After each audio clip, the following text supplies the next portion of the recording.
The Committee on Homeland Security will come to order. Without objection, the chair may declare the committee in recess at any point. Before we begin today's hearing, I would like to take a moment to recognize the loss of a friend to all of us on this committee, Congresswoman Sheila Jackson Lee. Congresswoman Jackson Lee was a longtime member of this committee who always fought passionately for her constituents and causes that she believed would better the homeland. I would like to yield to the ranking member for his remarks that he'd like to make. Thank you very much, Mr. Chairman. And like all of us, we are deeply saddened by the loss of my colleague who was my seatmate for quite a while, Congresswoman Sheila Jackson Lee. Needless to say, she will be missed. So I'd like to, at this point, take a moment to honor the legacy of Congresswoman Sheila Jackson Lee, who, as I said, passed away last week. During her nearly 20 years on this committee, she served on every subcommittee and left her mark on all of them. As every single one of us in this room know, there was no more fierce an advocate than Congresswoman Jackson Lee, and she directed her passion to making the homeland safer and more secure. She was dedicated to oversight, asking pointed questions of government and private sector witnesses alike, and pressing for hard answers. She was a prolific legislator who took pride in writing her own legislation and improving the bills of her colleagues through amendments. Congresswoman Jackson Lee fought for resources for first responders, help for those suffering the effects of natural disasters, and immigration policies that reflect our values as a nation of immigrants. Congresswoman Jackson Lee's reputation across Capitol Hill was similarly impressive. Indeed, it often appeared she could be in more than one place at a time. Within 1 hour, the Congresswoman could be observed giving a floor speech, participating in a committee hearing on a topic she cared about, and then giving remarks at an event to support a cause. She was a reluctant and relentless public servant, and every cause she took on was better because of it. The nation owes her a debt of gratitude. I'm grateful that Congresswoman Jackson Lee decided to lend her immeasurable energy and tenacity to our committee. Her absence will be felt just as much as her presence, and we will miss her dearly. Today, we continue our prayers for her family, friends, and constituents. And I yield back, Mr. Chairman. Thank you, Ranking Member. I ask that all members of the committee please rise and join me in observing a moment of silence to honor Congresswoman Sheila Jackson Lee's memory.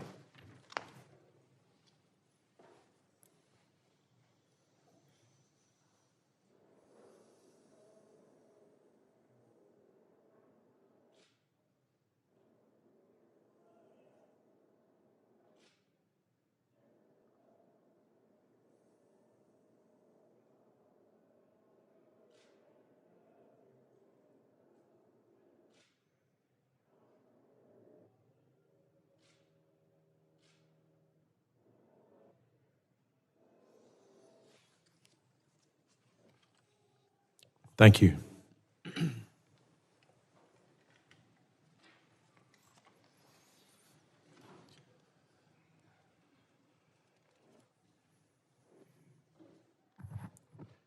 The purpose of this hearing is to examine the assassination attempt against former President Donald Trump that took place July 13th. I now recognize myself for an opening statement. On July 13th, 2024, our nation came within an inch of an unmitigated tragedy and crisis. In Butler, Pennsylvania, a 20-year-old gunman mounted a building in plain view of former President Donald J. Trump's campaign rally, took aim and fired multiple rounds. At exactly the right moment, however, President Trump turned his head to read a chart so that a bullet which would have pierced his skull instead grazed his ear. 3 others sitting behind President Trump on the stage experienced a different fate. 50-year-old Corey Comparator, a father and former fire chief, was struck and killed. As one outlet recently reported, this brave and loving man, quote, spent his final moments diving down in front of his family, protecting them from the gunfire that rang out, end quote. He is survived by his wife and 2 daughters. 2 others, 57-year-old David Dutch and 74-year-old James Copenhaver, were seriously injured. I'd like to pause for a moment of silence in remembrance of Corey and in prayer for the recovery of David and James.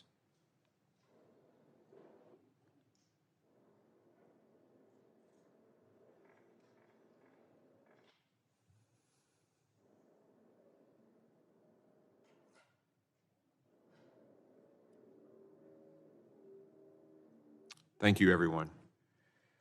This failed attempt on President Trump's life demands urgent and comprehensive congressional oversight. We must understand how it happened to ensure that changes are made so this never happens again.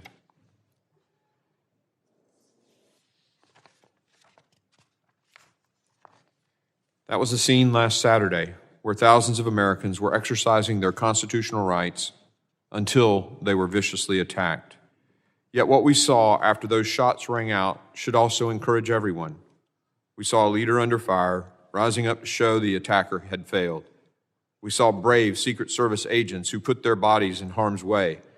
And we see Americans across this nation refuse to let this thwart their participation in our democratic process. At the same time, however, we also witnessed a massive security failure by the Secret Service and the Department of Homeland Security. The closest someone has been to taking the life of a president or presidential candidate since Ronald Reagan was shot in 1981, more than 40 years ago. We must be committed in our determination to ensure that this never happens again. That is why the House Committee on Homeland Security is demanding full transparency and accountability. That's why we made a trip to Butler, Pennsylvania yesterday to see the site for ourselves.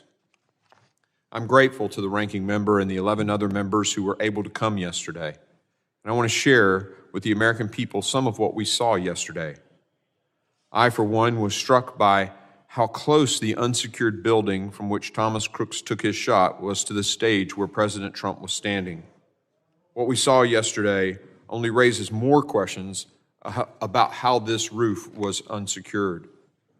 And after several of our committee members climbed on the roof, let me tell you, any excuse about the roof being too steep to post a counter-sniper team up there is pure nonsense. Protecting the President of the United States and presidential nominees is the Secret Service's mission. There can be no room for mistakes.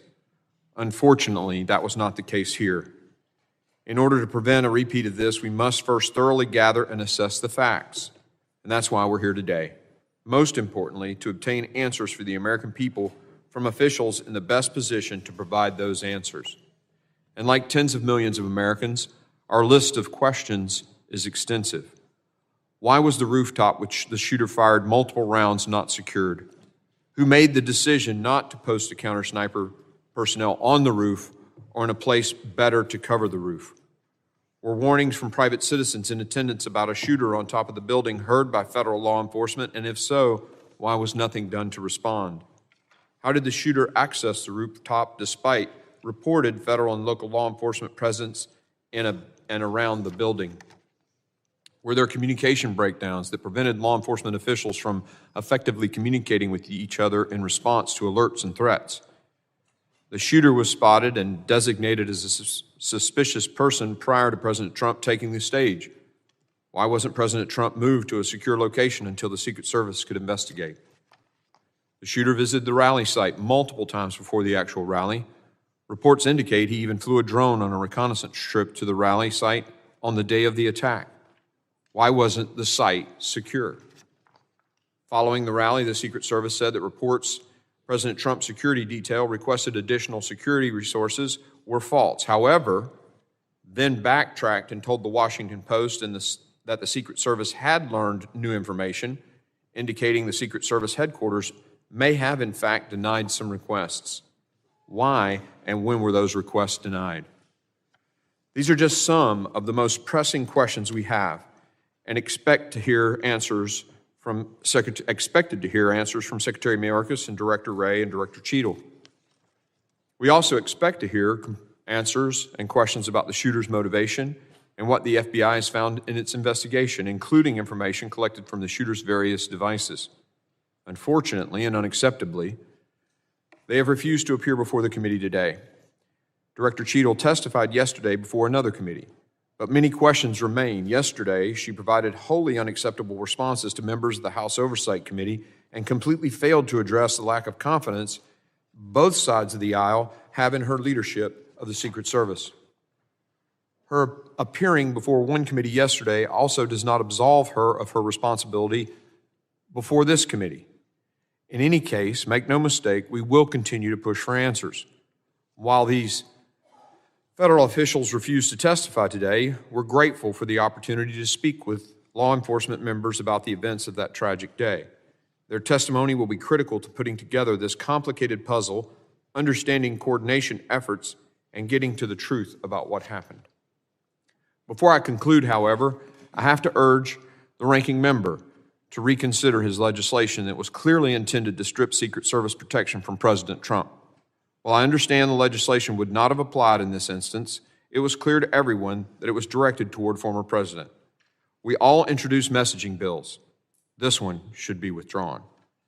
Today's hearing is critical so we can ensure that our children and grandchildren will grow up in a free nation where every American can participate in the democratic process. I hope every member will join me in getting to the bottom of what happened so that it doesn't happen again. I now recognize the ranking member, the gentleman from Mississippi, Mr. Thompson, for his opening statement. Thank you very much, Mr. Chairman, and good morning to everyone. It's been 10 days since a 20-year-old took his father's AR-15 rifle to a campaign event in Butler, Pennsylvania, shot the former president and two others, and took the life of an innocent bystander who died protecting his family. We're grateful for the brave law enforcement officers who responded to the heinous attack, and our thoughts and prayers continue to be with the victims and their families. Let me be clear at the outset of today's hearing. The Secret Service has a no-fail mission, and there must be answers and accountability for what occurred. The security failures must be identified and addressed to ensure that they never, ever happen again. That work is already well underway. The Federal Bureau of Investigation and the Pennsylvania State Police have active and ongoing criminal investigations. The Secret Service has begun an internal investigation. Secretary of Homeland Security, Alejandro Mayorkas, has announced a bipartisan independent law enforcement review. And later this week, Congress will vote on a resolution to establish a task force on the attempted assassination. This committee also has begun its oversight as well. Yesterday, as the chairman indicated, I joined a bipartisan group of committee members on a visit to the Butler Farm show grounds. We walked the site where the attack occurred. We saw the layout, buildings, and infrastructure for ourselves. We met with local officials and the county sheriff. Today's hearing is the next step in our oversight, and I hope it will be a productive one in keeping with the seriousness of the issue at hand. We must understand what happened in Butler and take corrective action to ensure the security of every Secret Service protectee. I hope to hear from our witnesses today about how state and local law enforcement work with the Secret Service and other federal agencies at these events and where coordination and communication must be improved. While we can have policy differences as Americans, we must be united in condemning political violence in all its forms. There simply is no place for it in our democracy. The attempted assassination is another tragic example of the threat high-powered weapons like the AR-15 pose to our communities and to police officers trying to keep us safe.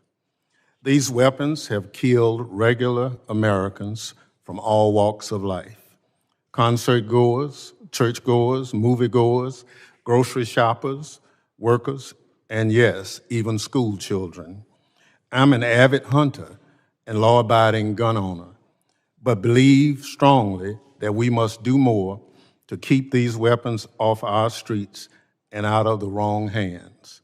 As we continue our oversight of the events of July 13th, I hope the committee will work at the terrible toll that these weapons are taking and look at them and make some kind of policy decisions to keep them out of the hands of a lot of people who don't deserve them. They are military-style weapons. We use them to, our men and women, to defend people on the battlefield.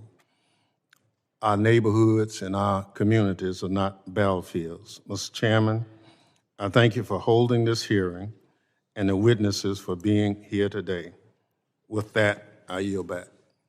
The gentleman yields. Other members of the committee are reminded that opening statements may be submitted for the record, and without objection, the gentleman from Pennsylvania, Mr. Kelly, is permitted to sit on the dais and ask questions to the witnesses.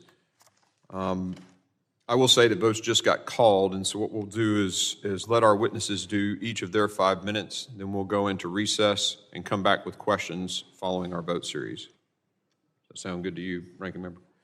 I'm pleased to have an important panel of witnesses before us today. I ask that our witnesses please rise and raise their right hand.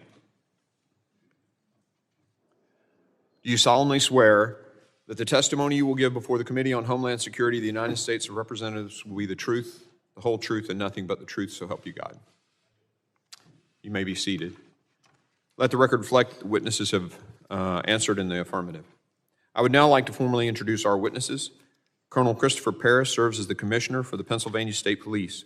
In this role, he exercises command, administrative, and fiscal authority over the Pennsylvania State Police, the 10th largest police agency in the United States. Commissioner Paris has served in the Pennsylvania State Police since his enlistment in 1999. Thank you for the support getting to the site yesterday. Mr. Patrick Yos currently serves as the President, National Fraternal Order of Police. In this role, Mr. Yos leads the order and its more than 367,000 law enforcement members in representing police officers and the profession. Prior to taking his current role, Mr. Yos served an impressive 36 years as an active law enforcement officer. I thank the witnesses for being here today, and I now recognize Colonel Paris for 5 minutes to summarize his opening statement. Chairman Green, Ranking Member Thompson, Homeland Security Committee members, good morning. I am Colonel Christopher Paris, Commissioner of the Pennsylvania State Police. I would like to take this opportunity to offer our condolences on the passing of Congresswoman Lee. I would also like to take this opportunity to express our condolences to the Comparator family and offer our continued prayers to Mr. Dutch, Mr. Copenhaver, as well as former President Trump as they continue to recover. I'm humbled to be here today and testify about a tragic incident which has deeply impacted the Butler community, the Commonwealth of Pennsylvania, and our nation. I would like to dedicate my testimony here today to the approximately 6,400 women and men, civilian and enlisted, of the PSP who work tirelessly for Pennsylvania, and it is my honor to lead them. I'd like to offer a perspective that this is very much an ongoing, complex, and dynamic investigation. And each day, as we arrive at day 10 today, I learn multiple new facts as we uncover new information as the investigation progresses. I'd like to offer a point of clarification affirmatively about PSP's role. Prior to the shooting, our role was to support the Secret Service with personnel and assets that they requested. Our operation plan completed to fulfill this responsibility consisted of 32 members, and we had two main responsibilities: a motorcade operation for the transportation with the Secret Service of former President Trump, as well as manning and staffing security posts inside the secure area of the Butler County Farm Show. Additionally, we provided 2 marked cars with uniformed troopers outside of the secure perimeter to provide roving duties, as the name implies, responding to incidents that may occur as a large gathering of people were moving to the venue. After the shooting, very early after the shooting, I had a conversation with the FBI wherein the FBI is the responsible investigating agency for the attempted assassination of a former president under federal law. The same actions that led to that also led to the homicide of 1 Pennsylvanian and the attempted homicide of 2 additional, as well as the use of force by the Secret Service counter-sniper to neutralize the threat of Mr. Crooks, thus necessitating an officer-involved shooting investigation. So the PSP currently is conducting a criminal investigation parallel to and in concert with the FBI to identify any and all parties criminally culpable under Pennsylvania state law for the homicide and for the attempted homicides. And as I said, we are additionally conducting an investigation into the U.S. Secret Service counter-sniper who neutralized the threat posed by Crooks after he opened fire. I've been recently briefed about the Department of Homeland Security's commissioned after-action report.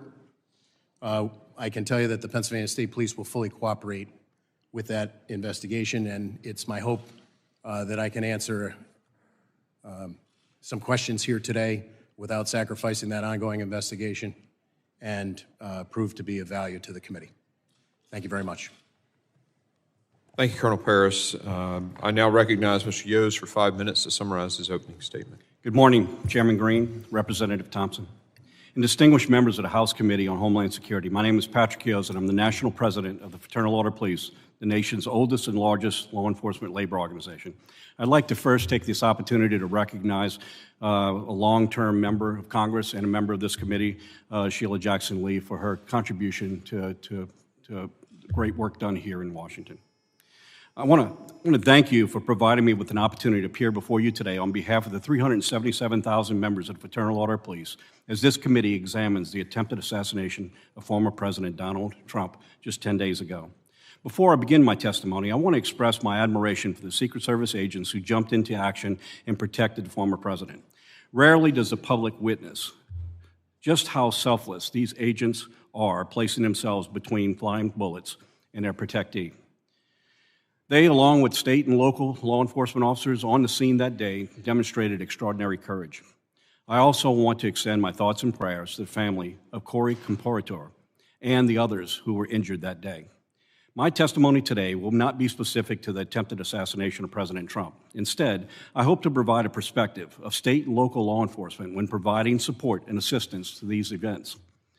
We must remember that the law enforcement mission is a shared mission, and agencies at every level routinely cooperate and collaborate with one another.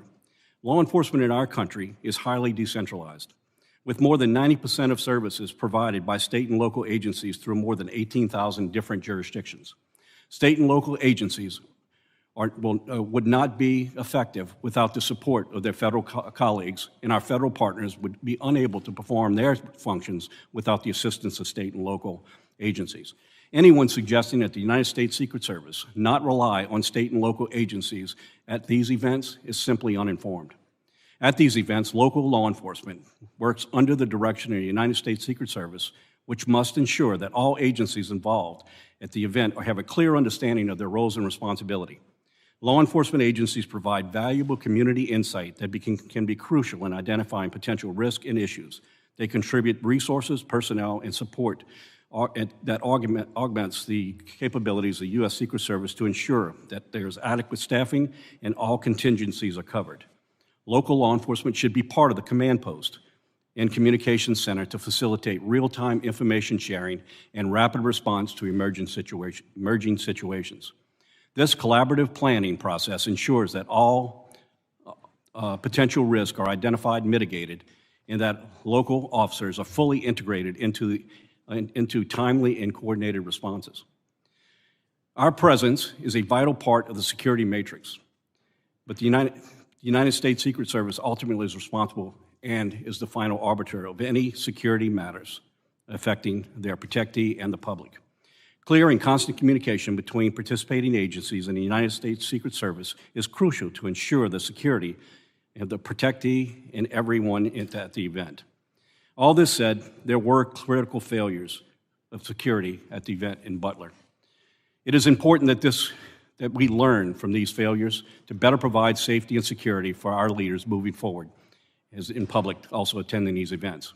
In the coming election, we will have extraordinary challenges placed on our Secret Service as they provide security at sites all across this nation over the next 4.5 months. And I'm confident that state and local law enforcement agencies are well prepared and ready to assist the United States Secret Service in this mission. I want to pause for a moment, and I want to flag another issue that often creates unnecessary obstacles for agencies within working together in real time, and that being interoperable communications. In the aftermath of 9/11, Congress wisely established FirstNet to address the voice and data communication failures faced by officers, partners, and first responders. To facilitate full use of FirstNet's advanced capabilities, we strongly urge Congress to ensure that our nation's public safety organizations at all levels of government are aware of and fully leverage the critical communication lifeline. Further, Congress and the FCC must take all necessary steps to guarantee FirstNet's continued success and evolution. In conclusion, close collaboration between Secret Service and their advanced teams and in local law enforcement agencies provide indispensable support that ensures the safety and security of our nation's leaders and the public. These collaborative efforts should exemplify the very best in our interagency cooperation and underscore our collective commitment to national security. I want to thank you for the opportunity to appear here today, and I'd be more than happy to answer any questions. Thank you, Mr. Yos. And Colonel Paris, I just want to make sure I say this. You feel comfortable at any time to say, I'm sorry, this could compromise the investigation. These guys get this all the time. This is classified information. They're accustomed to that. So just, they're gonna be cool with that, I assure you. Members will be recognized by order of seniority when we come back from votes, but we will take a recess and return 10 minutes after the last vote.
They might have.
Mic check, 1, 2, 3.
Oh, is that right? It might have been called.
The committee will come to order.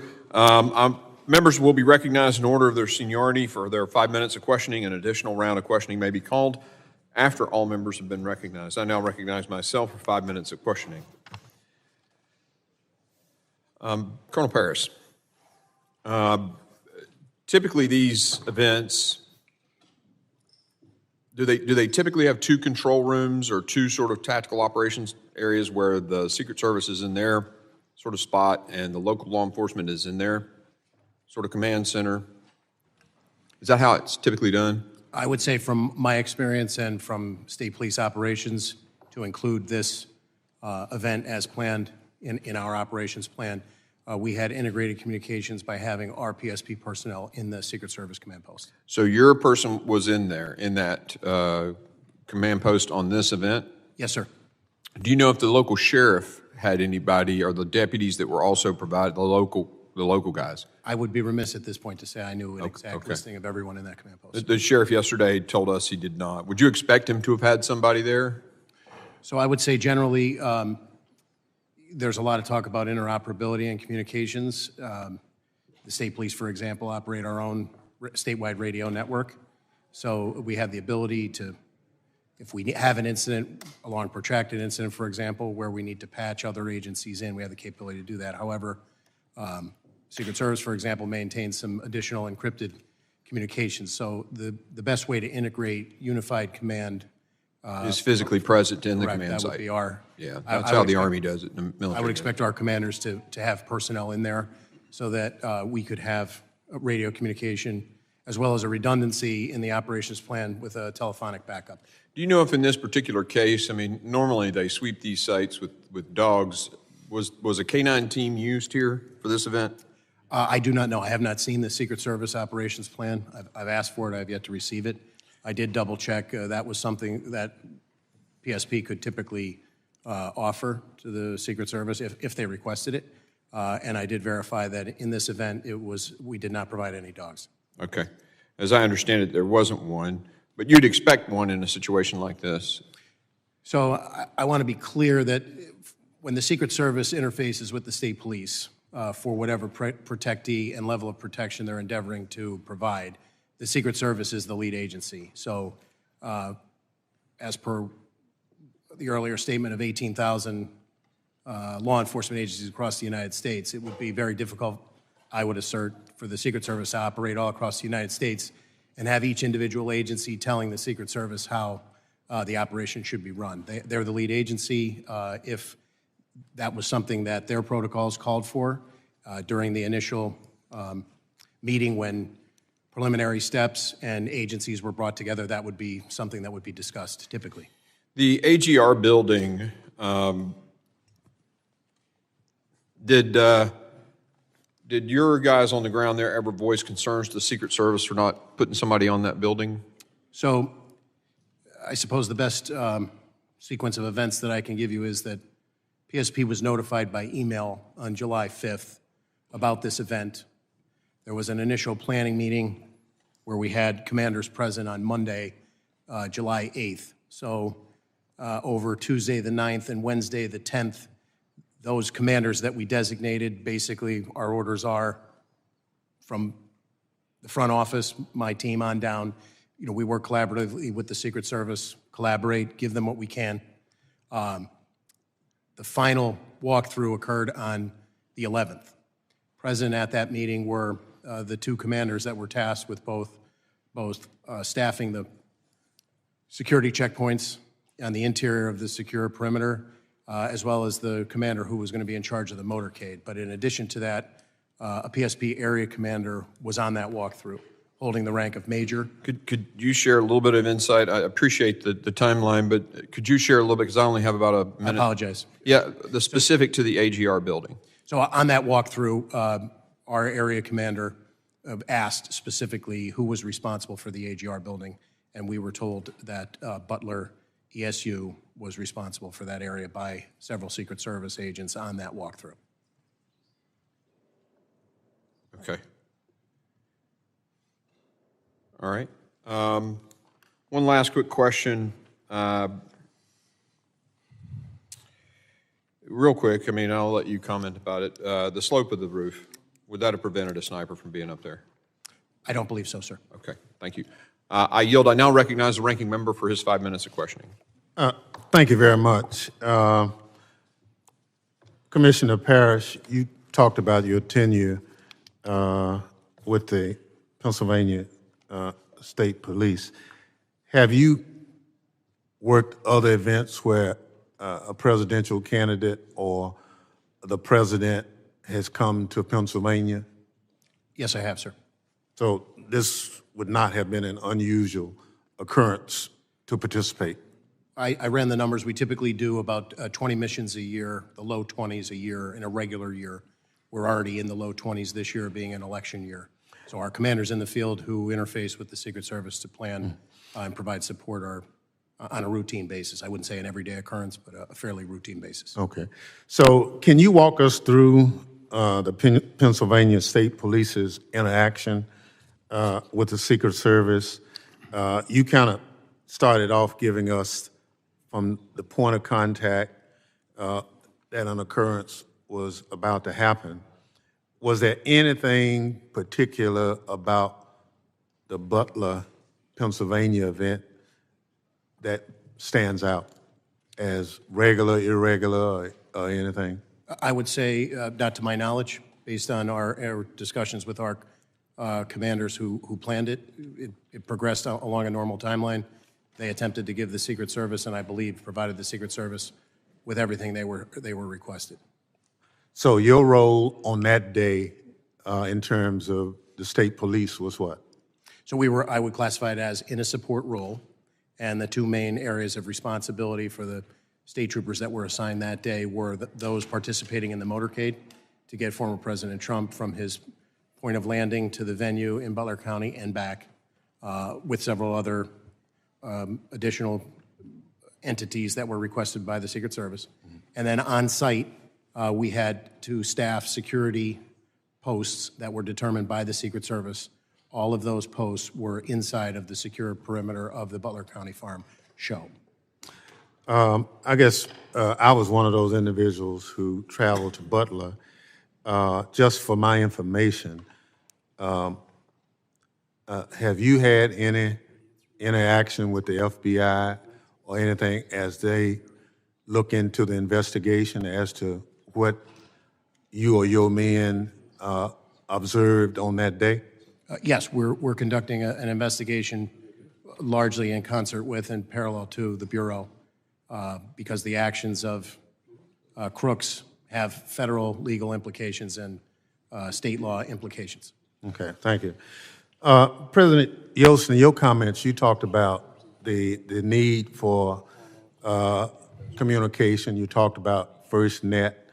And so we have federal, state, and local law enforcement at an event like what we're talking about in Butler.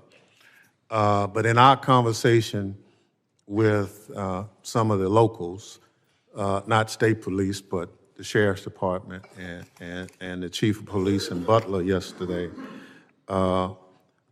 those individuals did not have communication with actually state police or Secret Service. Would that, in your professional opinion, be a vulnerability for managing an event like this?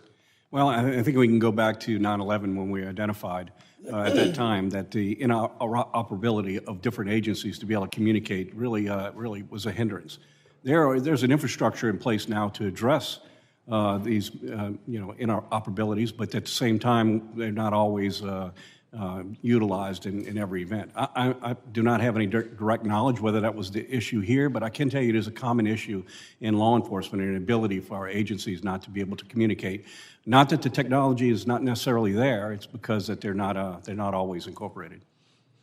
You know, we passed legislation mandating, obviously, FirstNet interoperability, and we tied funding to make sure that that happens. But here we are looking at this situation, and we picked up some valuable information that we're still not where we need to be on that. I would think that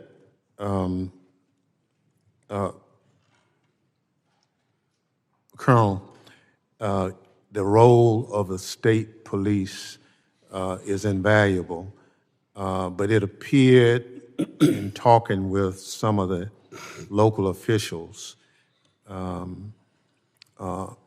as you say, it's just, you're not primary, you're kind of secondary in that role, that we need to somehow, as a committee, look at how do we enhance the overall mission so that we have no gaps. So I look forward to the work of this committee, identifying the gaps, look at the after-action review to close those gaps. So just to tell you one, Butler, Pennsylvania has no permitting process for events of that size. So you can announce it and hold it, and local government doesn't really have anything to do with it. And we were assured by local government that they would try to fix that.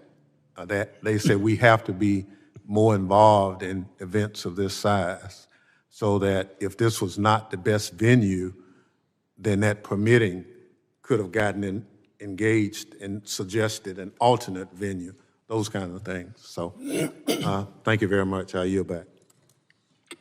The gentleman yields. I now recognize Chairman McCall for 5 minutes of questioning.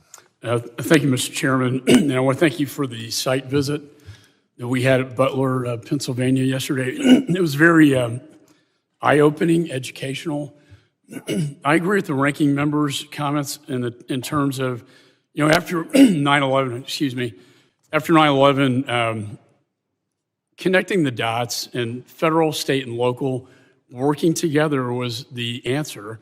I led a joint terrorism task force when I worked at the Department of Justice, and I also was involved in national security events, so I kind of know how these things operate. My question is to Colonel Paris. It's standard practice that the lead federal agency will come in and meet with the state and locals regarding the security plan before the event, prior to the event. Sir, did you participate or did your department participate in that? So I did not participate. As I stated earlier, there were two commanders dedicated to those two primary roles, the motorcade and the staffing of the posts on site within the secure perimeter, as well as a state police area commander. So just as a way of background, our area commander that covers multiple troops in that area of the state, out of nearly 5,000 troopers, there are only 4 area commanders. So that major was present for the walkthrough on the 11th. And were your troopers assigned inside the perimeter or outside? Inside, sir. Inside. And was the outside within the jurisdiction of the local police? So just as a point of clarification, there were 2, on the operations plan, there were 2 marked cars that were assigned roving duties, which would primarily, as the name implies, be outside of the secure perimeter on roadways, responding to incidents that potentially could occur as a result of a congregation of that many people. But so we saw, we actually walked onto the roof where the sniper was. A clear, eyes-on, clear shot of the president. A tree blocked the Secret Service's view. This kid did some investigation. He had a drone out there days prior, got an aerial surveillance of the premises. And that position was probably the best position outside the perimeter, as far as I could tell.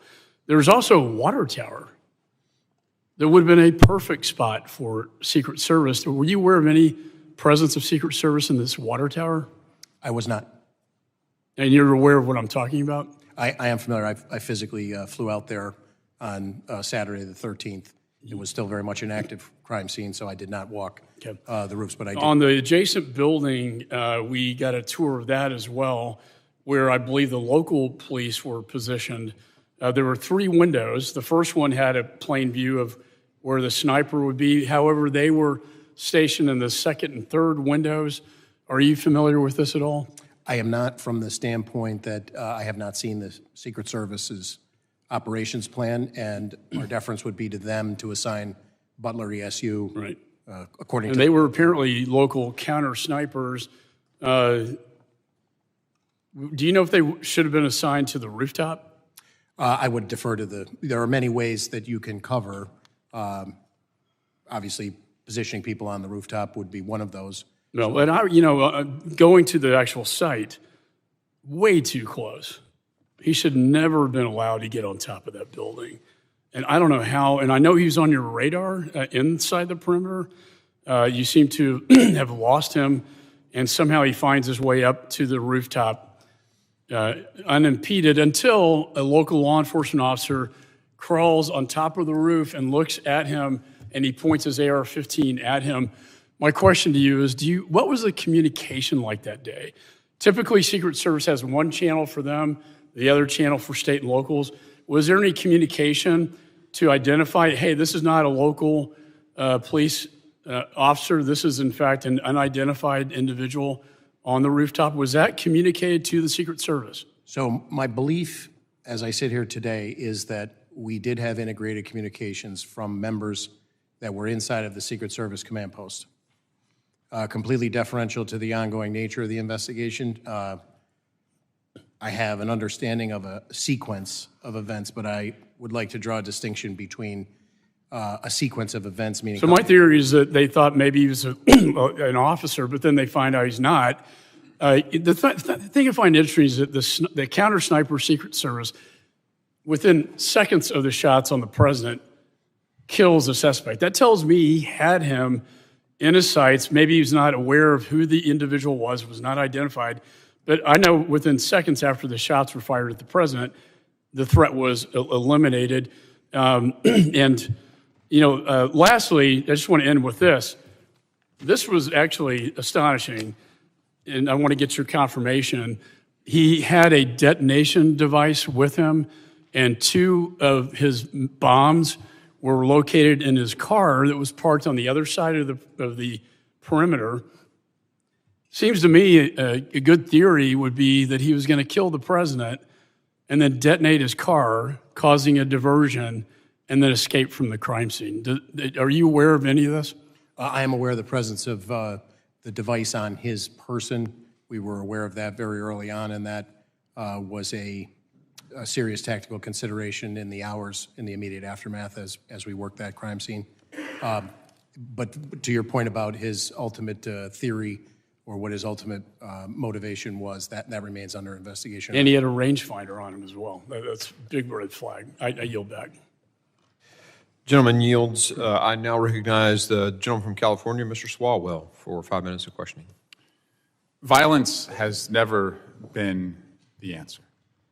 And I thank both of you for your service in law enforcement and testifying today.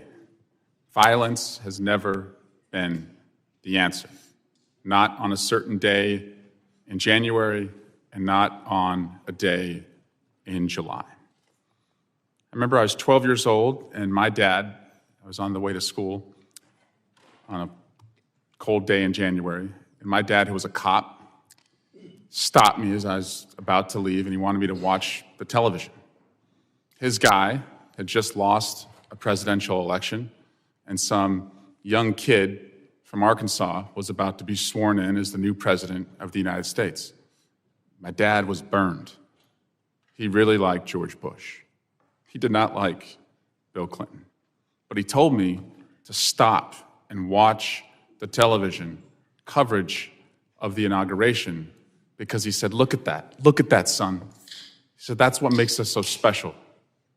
My guy lost, this guy's getting sworn in, and not a shot has been fired. That's what makes us different. Violence has never been the answer. It's despicable that somebody thought they could take a shot at the former president and change the course of history. We don't know much about the political beliefs of this individual. We know he was a 20-year-old male, registered Republican, gun enthusiast, also had researched the DNC, also had researched President Biden, also had researched leader Hakeem Jeffries. We don't know what led this madman to try and kill the former president. But it's despicable. And the people who went to that rally deserved to hear, without violence, the candidate that they were supporting. Commissioner Paris, I'm sorry this happened to your community. I'm sorry this happened to the person who died and the persons who've been wounded. I just want to understand, though, because we are a country that is armed to the teeth, how many firearms were within the perimeter, just by back of the envelope estimate? The only firearms of which I'm aware that were inside of the perimeter were those in the possession of law enforcement. And would you estimate that was hundreds or dozens? I would only feel comfortable not having seen the Secret Service operations plan about the PSP members that were inside of the perimeter. Okay. How many rounds did the shooter fire before he was killed? Do you know? I believe that the number is 8. 8 casings have been recovered. Okay. I also understand the emotions around this assassination attempt, but I am not going to allow some, and I say some, the chairman of this committee is a serious legislator who wants answers. Some are not. And some are trying to rewrite what has happened in our country over the last 8 years, erase what happened in this building on January 6th. One member of this body in Congress said the Republican district attorney in Butler County should immediately file charges against Joseph Biden for inciting assassination. Another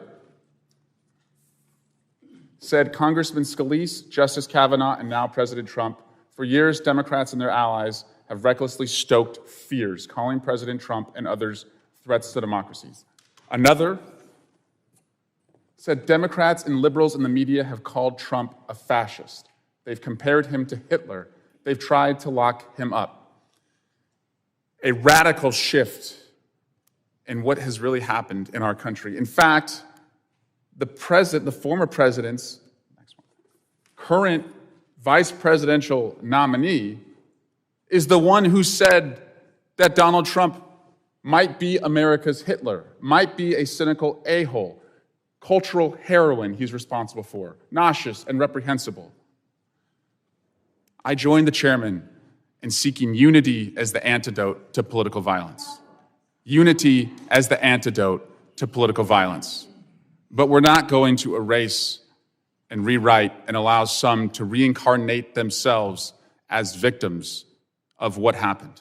We can't let this ever happen again. We must arm law enforcement and have better security perimeters. But in this country, violence has never been the answer. I yield back. Gentleman yields. I'll now recognize the Vice Chairman of the committee, Mr. Guest, for his 5 minutes. Mr. Guest, for his 5 minutes. Thank you, Mr. Chairman, and gentlemen, thank you for both being here today. You both classified as what happened on July 13th as critical failures. I would expand that and say it was a colossal failure. And I think you have both stated that the ultimate responsibility for what occurred that day falls upon the Secret Service. Colonel Paris, I know that your officers were there in a support role. You were following the operational plan set out by Secret Service. You testified that the primary responsibilities for your officers were motorcade and then the interior perimeter, and that you had 2 roving officers there, really just out there to provide support if necessary and called upon. You mentioned earlier that you went to the scene on the 13th, and thank you for going there and being a part of that. And you also testified earlier that you have not been provided the operational plan by the Secret Service. Is that correct? That's correct. We haven't received it yet. When did you request that?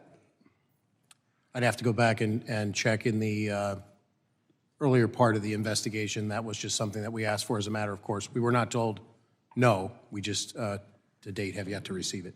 And that would be important, would it not? If you're going to investigate what happened on that day, the operational plan, that is the starting point for all the events that later transpired. Is that correct? Well, I don't want to overstate the role of the state police here is to investigate the 3 Pennsylvanians that were shot and the use of force by the Secret Service counter sniper. To the extent that we need to know the sequence of events leading up to that, we obviously would like to know as much as we can, but it's not our role to do an after-action report on the secret. Well, but all the shootings occurred simultaneously. The same shot that struck President Trump, one of those shots killed one of your fellow citizens, and two others were injured. And so you can't separate the two. This is one investigation into a shooting that occurred in which one of your citizens were killed, two more were fatally injured, in which the president himself was struck. And so the fact that the Secret Service is stonewalling your investigation, that they're not providing you this information. We saw the testimony yesterday from the Secret Service director where she refused to answer questions and has now resigned. I find that to be especially troubling. We have the Secret Service not wanting to cooperate with Congress, not wanting to cooperate with a fellow law enforcement agency, and I personally find that troubling.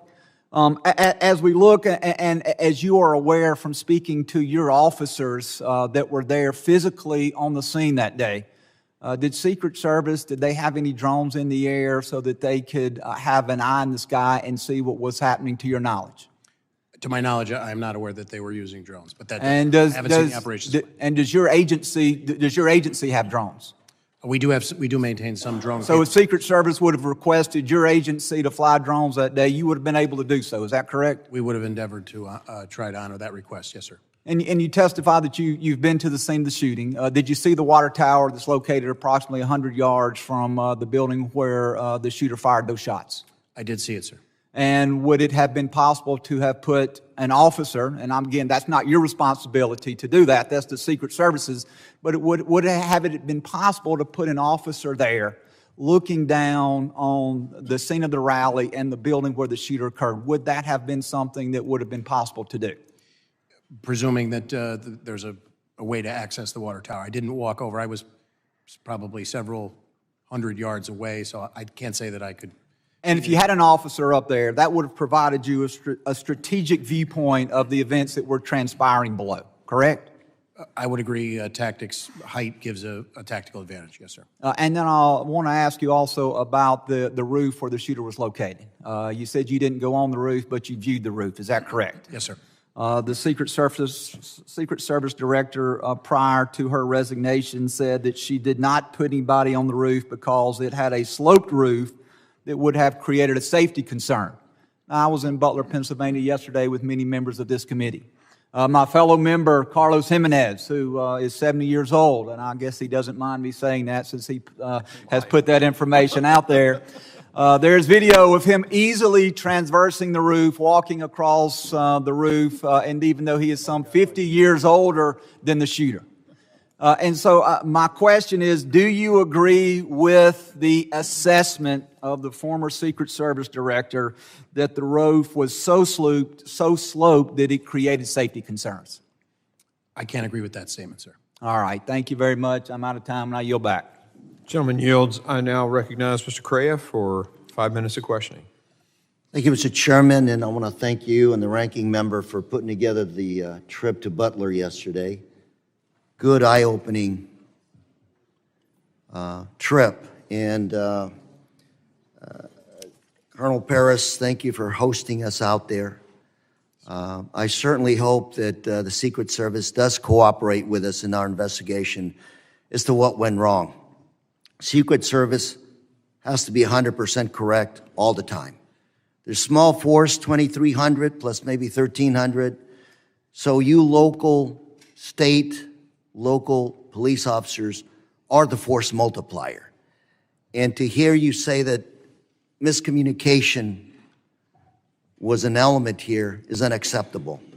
We talked earlier to the fact that FirstNet was put together post 9/11. It's a little bit over 20 years ago. And to hear that we still don't have the technology for people on the ground to talk with each other is of concern. It's even of greater concern to me when I was taking a tour of that farm in Butler, Pennsylvania yesterday. I had local law enforcement officers, local electeds coming to me, whispering to me, there's more here to the story. We need to talk about what actually happened. To have people that were on the ground there concerned afraid of stepping forward is unacceptable. To tell us of other failures that maybe this committee does not know about yet, that were part of what happened in Butler, Pennsylvania, is unacceptable. I asked one of the officers, safety officers, could you talk to the Secret Service? Said, no, we can't communicate. Took us 15 minutes to communicate with them. Local elected official who said, I have other stories that I need to talk to you about when you have a moment. Ladies and gentlemen, we're 4.5 months away from this election. Pennsylvania is a battleground state. You will have these kinds of events again. And to know that we don't have the facts, let alone execute a plan to fix the holes, is unacceptable to our democracy and to our country. We can talk about the facts.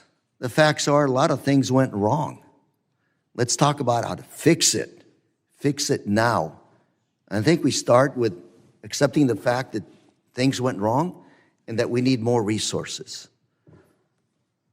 Colonel Paris, your volunteers, your officers that you put on the line to help the Secret Service, are they actually compensated somewhere for their overtime, their extra time they're out there? They're in a paid status, yes. They're not. We assign them to those duties, and if they incur overtime as a result of the contract, the contractual bargaining agreement, we pay them. So let me ask you something in the minute and a half I have left. One of the local officers there, after we spoke a while, I said, well, let me summarize what you just told me. You're asking me who's in charge. And he asked me, yeah, I want to know who's in charge. I said, well, let's talk some more. And he said, Lou, we don't know if it's the campaign or the Secret Service that's in charge here. Said, if I called for a row of dump trucks to be put up behind the stand, it wouldn't happen because the optics would not be good for a campaign rally. I want to know who is in charge protecting our national candidates. And Mr. Chairman, I'd like to see if we can ask those tough questions. This is not a Democrat or Republican issue. This is about trying to come up with some rules, protocol to make sure this does not happen again. After the events, we can sit here, we can point fingers at each other and talk about partisanship. It's not going to fix our democracy or electoral system. Mr. Chairman, I do hope we go back and talk to a lot of those folks who are not here today, who wanted to talk, who weren't invited, and a lot of people, even if we invite them, are not going to talk.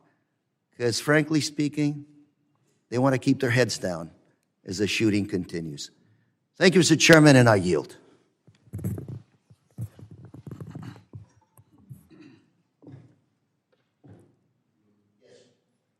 Gentleman yields. I now recognize Mr. Bishop for 5 minutes of. Thank you, Mr. Chairman. Colonel Paris, are you aware whether any law enforcement officer or officers was or were posted in the second floor window of the AGR building? I am aware, yes, sir. And what is the answer? To my knowledge, there were 2 posted there from Butler ESU. And you said Butler ESU. What is the acronym ESU stand for? Emergency Services Unit. It's a team that's comprised of multiple agencies that pool resources on a county or several county basis in order to enhance capabilities and training and be able to respond. Basically, a mutual aid agreement is my understanding of it. Is it sort of like a SWAT team? They are trained in SWAT tactics, to my knowledge. So how many ESU officers were posted to that second floor window? So I am aware that 2 were in the building, but again, I have not seen the Secret Service operations plan. Do you know, well, you say in the building. Were they in a window, where a window out onto the scene? From briefings that I have been given, I was told they were in a window, yes, sir. Did they remain on post? I was told that at a certain point, they began searching along with other local officers in the immediacy before after Crooks had been identified as suspicious by them. By them? My understanding is that they identified Crooks for not matriculating. He never, to my knowledge, Crooks never made it through the secure perimeter into the venue space itself. He was identified by those members as suspicious, in part because of that. And then at some point, he produced the rangefinder, which heightened that suspicion. So Representative Crane took a video on site yesterday. I'd like staff to put that up. It's just very short. There's a few seconds. They can do that.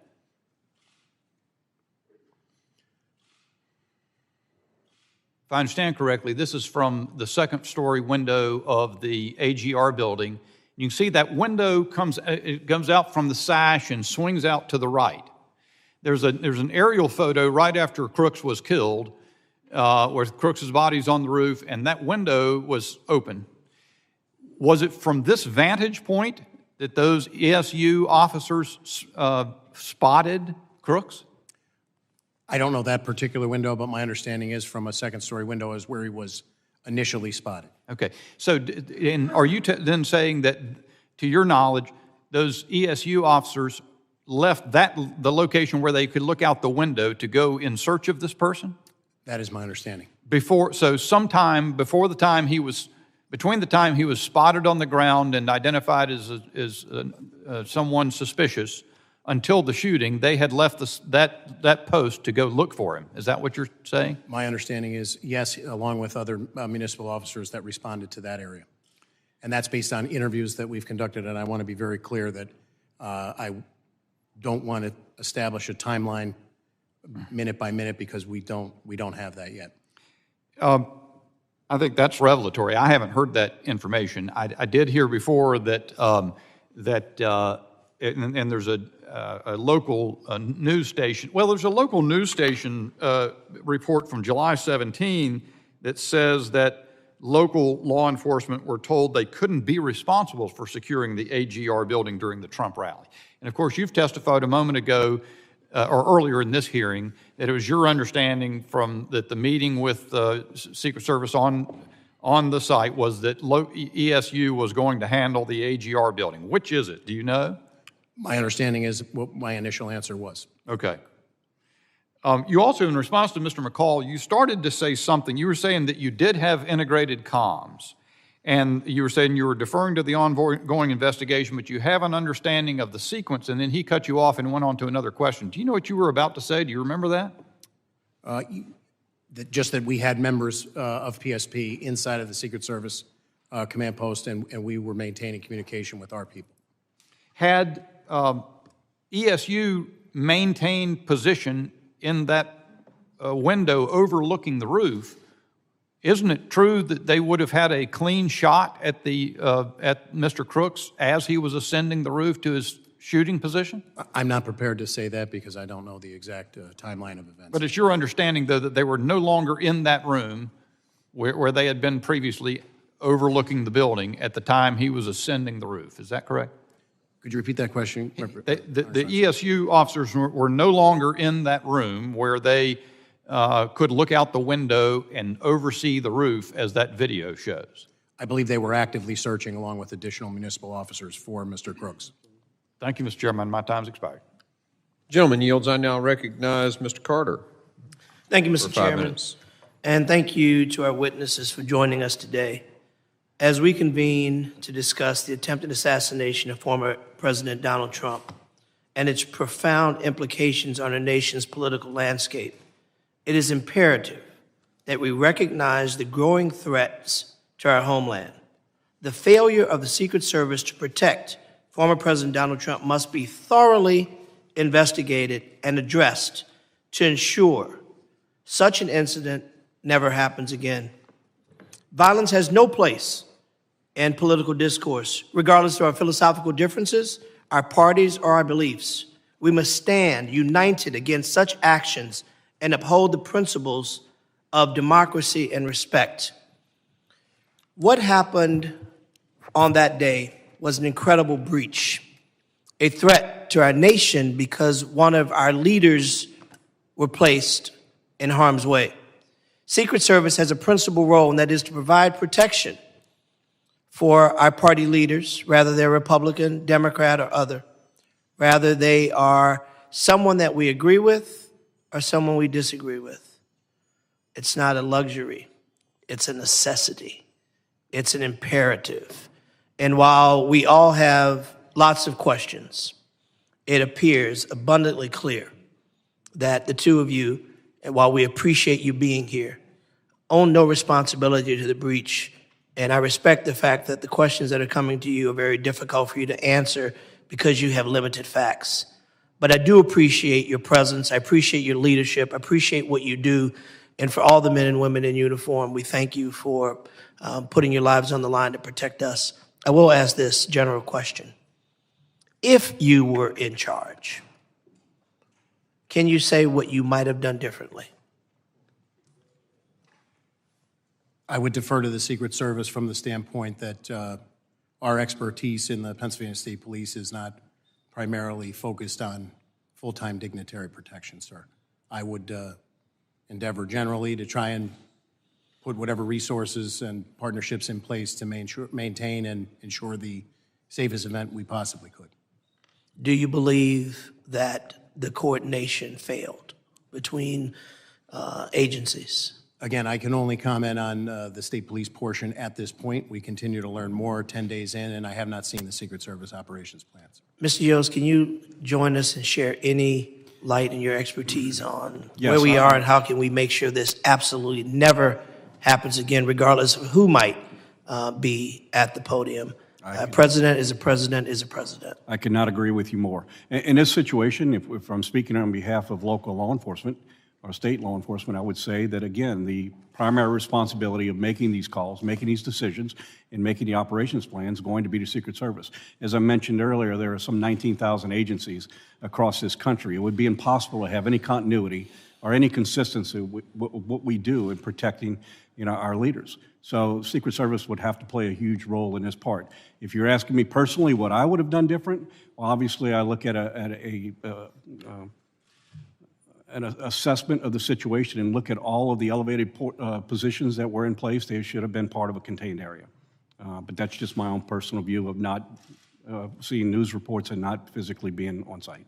I have never served in any form of law enforcement, but I think I would have figured that that perimeter should have been tighter. I think I could have figured out that there's no way that that building where the shooter sat, laid, and aimed should not have had snipers on top of it as well, negating any opportunity for a shooter to be there. Notwithstanding that there should have been a sweep of the area, we should have had our people on that building as a point of view for a former president. And as I said, a president, a president, a president, a former president, a former president, former president, a cabinet secretary, a leader. We deserve to have answers to these questions, because when we don't have answers, those who would rather divide and create theater by saying things that aren't true and they know aren't true, distorting facts and trying to suggest that somehow people played an active role. Listen, the American people deserve the truth.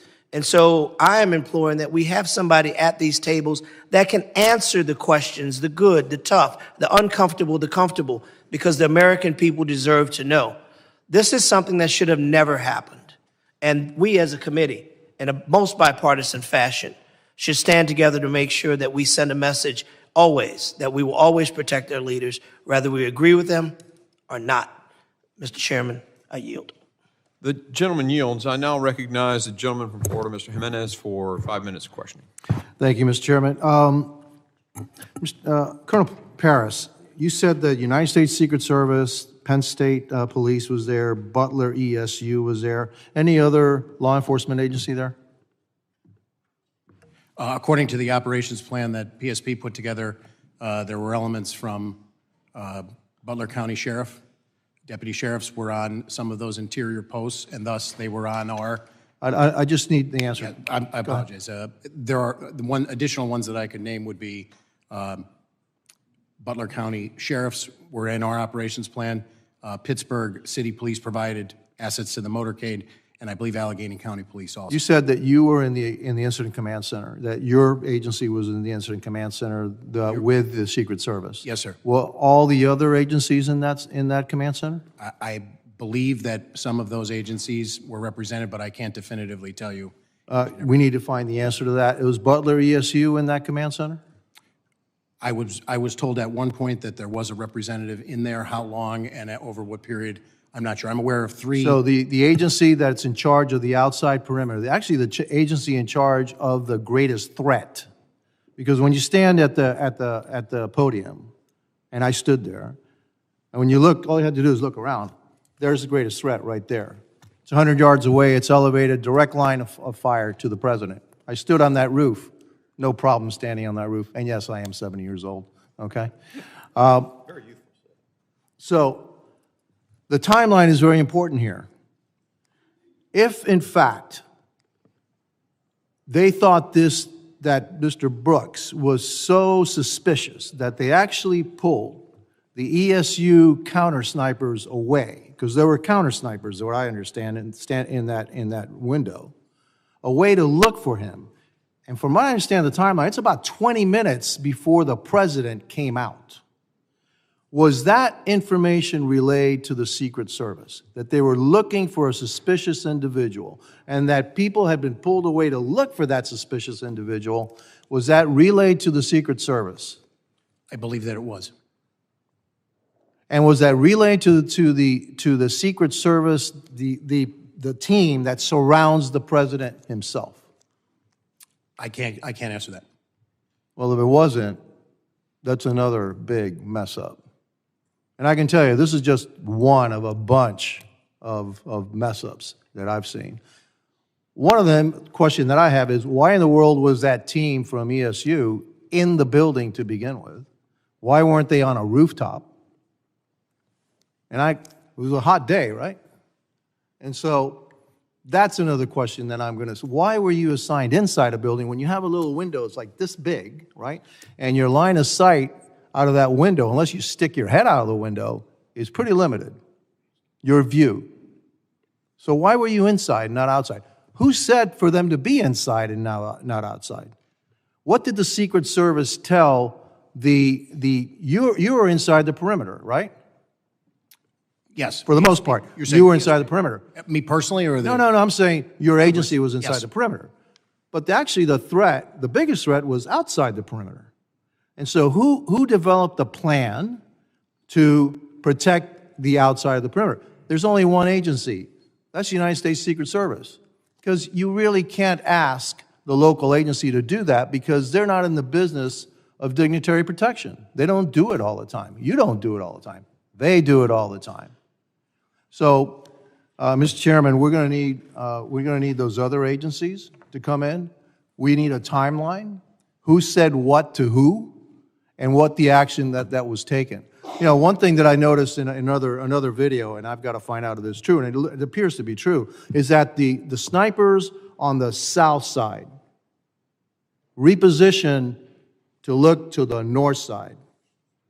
And I want to know what the timeline for that was. How far in advance were the snipers, the counter snipers on the south side told, hey, you need to look at a threat on the north side?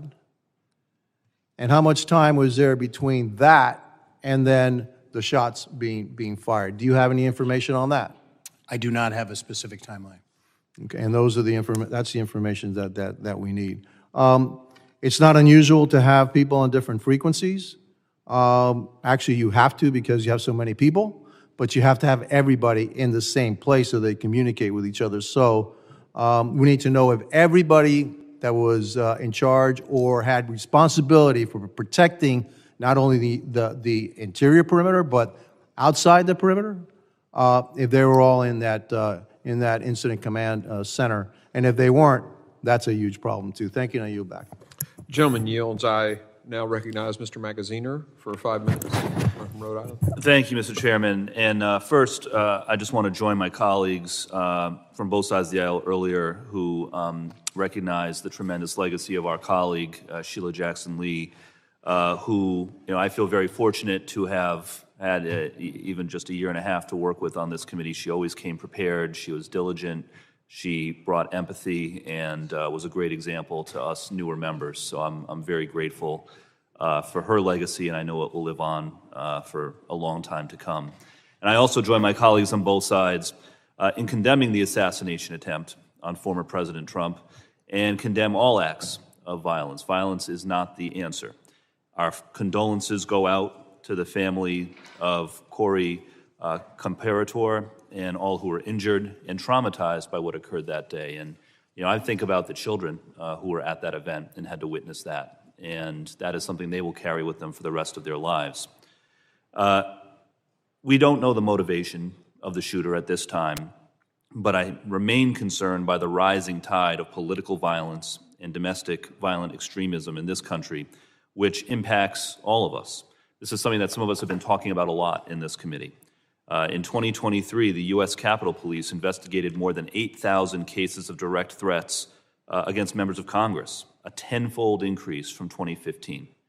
And so I ask everyone, take down the rhetoric, remove violent rhetoric from our political discourse. Remember, as President Lincoln said, that we are not enemies but friends, and we have to appeal to the better angels of our nature. And yes, we have to make sure that this never happens again. It is welcome news that the director of the Secret Service has resigned, but if we say that that is enough, then we're not doing our jobs. We need to understand what protocols, policies, resources need to be changed, if any, to make sure this does not happen again. Colonel, I wanted to ask, I imagine the Pennsylvania State Police deals with lots of events like this, right? You have lots of political events, big events, Secret Service protectees who come in and out of Pennsylvania. So can you just help us understand, is it unusual to have such a small perimeter around an outdoor event like this one? I would say that we routinely, as a matter of course, exercise deference to the Secret Service to set the perimeter for an event like this based on the protectee. Yeah, I think it's important to note that Pennsylvania is a state where anyone 18 and above can carry a firearm like an AR-15 without a license. It's an open carry state. And so my second question is, outside of that perimeter, were there any controls in place or any, legal tools that you had at your disposal if an individual with a firearm had been spotted, again, within 300, 400 yards of the former president? I would defer to the Secret Service. I haven't seen their operations plan, sir. Right, but you as state police and then also the Butler local police who were responsible for areas outside of the perimeter, if this individual had been spotted earlier with a firearm because it is an open carry state, what legal tools would you have had at your disposal? So we would have responded and attempted to make contact and ascertain what the person was doing there and what their activity was. Yeah. So a number of us have asked questions about lines of communication, and I think that's important, right? Because to the layperson at home, what we're trying to understand is if this individual was spotted on the roof, as he appears to have been well over a minute before the shooting, did the local officers who spotted him know how to radio into the command center? Was that information relayed? And then was it in turn relayed to the Secret Service? This question has been asked a few different times, but can you tell the public what you know about whether local officers outside the perimeter knew how to radio in a suspected threat, whether there was an individual in the command center who was receiving those calls and communicating them to the Secret Service? So I do know that Butler County set up a command post on the site itself, along with the Secret Service's command post, but they were not located in the same building. The exact communication between municipal officers and that command post or the county dispatch that they would rely on. The state police have our own statewide dispatching. We can communicate with the dispatching centers telephonically and through electronic means, but we maintain separate dispatching systems, so I would defer to... So the locals were not included in the Secret Service command center, The state police was or was not? The PSP, I can assure you the PSP was in there. Yeah. Additional people, I was briefed on one occasion that there was a representative from Butler ESU that was in there. When they were in there and the length is not really a focus at this point of our investigation into the homicide and the attempted 2 homicides, as well as the officer-involved shooting. So that sequence of events has come up pursuant to us investigating that, but I am very remiss to give you a minute-by-minute timeline and what the communications were. Thank you. I yield back. Gentleman yields. I now recognize Mr. Pfluger for 5 minutes of questioning. Thank you, Mr. Chairman. My deepest sympathies to the family of Sheila Jackson Lee. We worked very closely together on many things, and she was an excellent member of this committee. I agree with my colleague, Mr. Carter, when he talked about Americans deserve the truth. I absolutely agree with that, and also Mr. Magaziner talking about Republicans and Democrats working together on the oversight. Imagine if we worked together, the transparency that we could have on so many other issues that are going on right now, and I believe that that is possible for us to do. Thank you both for being here. Colonel Paris, was it clear to you, when we talk about rules of engagement, deconfliction plans, the assignments of which law enforcement agency will cover which section, did you have concerns prior to the president coming on stage? And if so, did you voice those concerns to the Secret Service?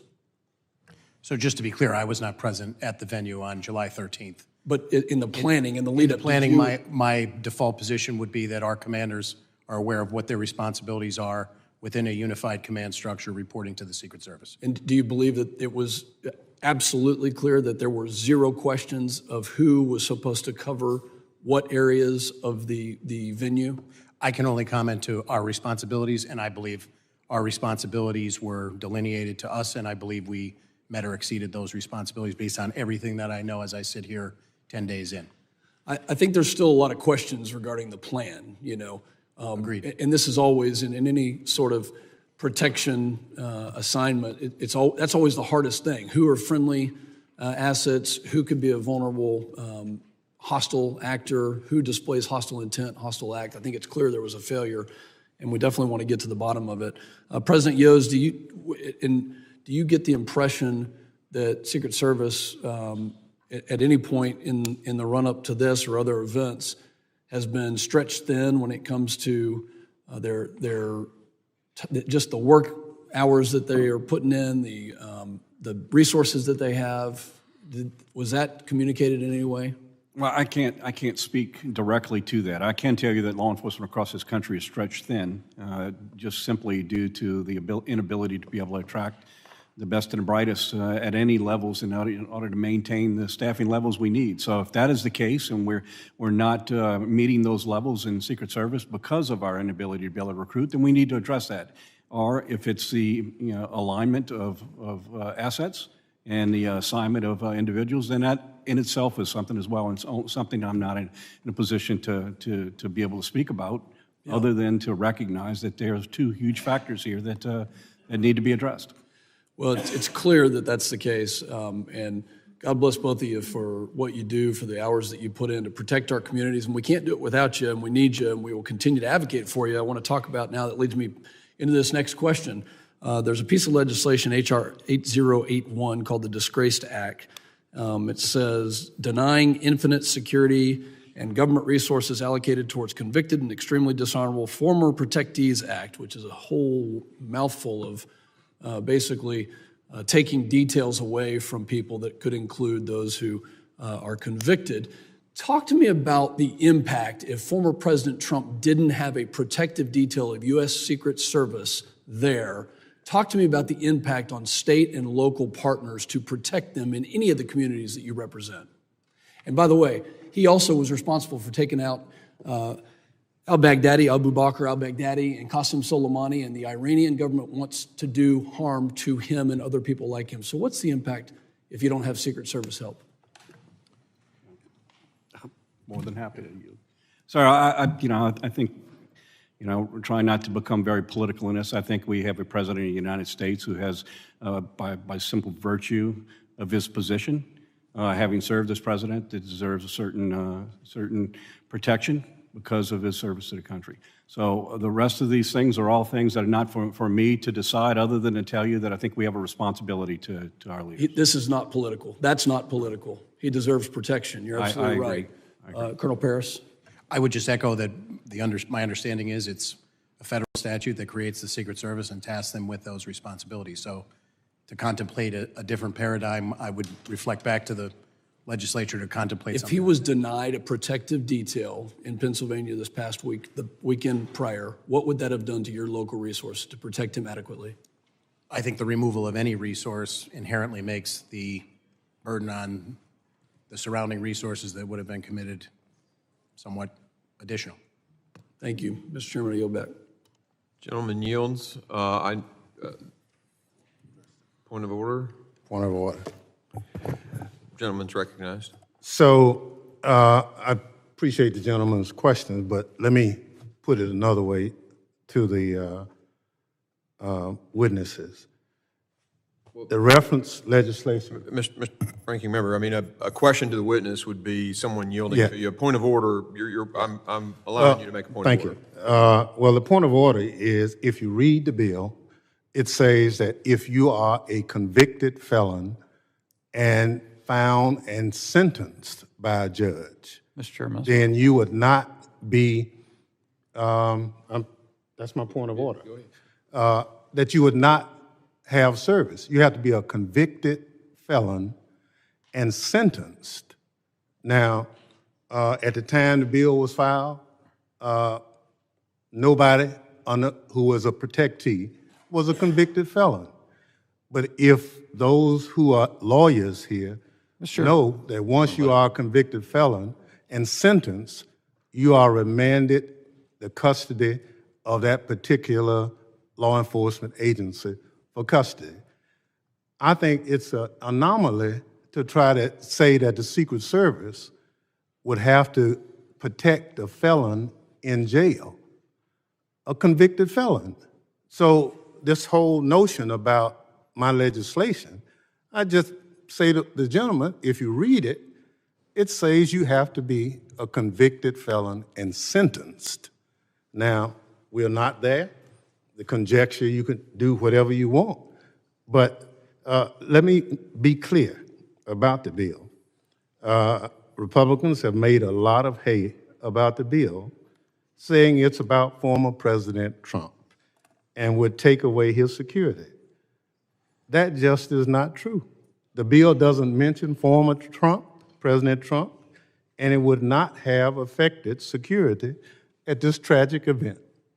The bill talks about any Secret Service protectee who is convicted of a felony and sentenced to serve jail time, and it does not take away security. The bill makes clear that when a protectee is sentenced and remanded to the custody of prison officials, the Secret Service is able to hand off the prisoner in an orderly fashion, and that Secret Service agents aren't forced to become correctional officers too. That's the legislation. That's all it says. For the record, we can go back to...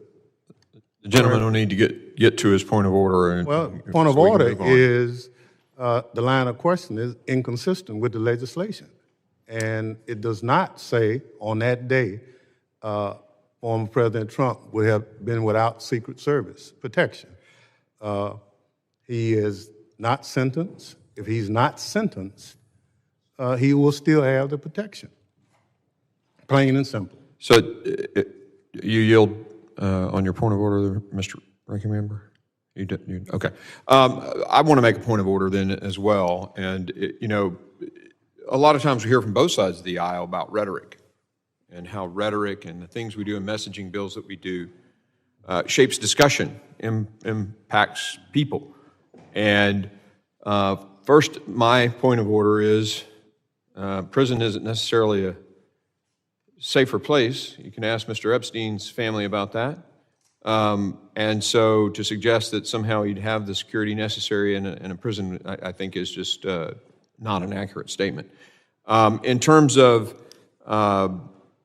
you know, I agree with the ranking member that his bill did say that it would not apply in this particular case, but it's more about what we're doing and what we're saying at certain times that generates the attitude in our society. And so I just make that point of order about this particular legislation. I made in my opening remarks a request that he would draw the bill. You just have a second. I just want to just make a quick comment.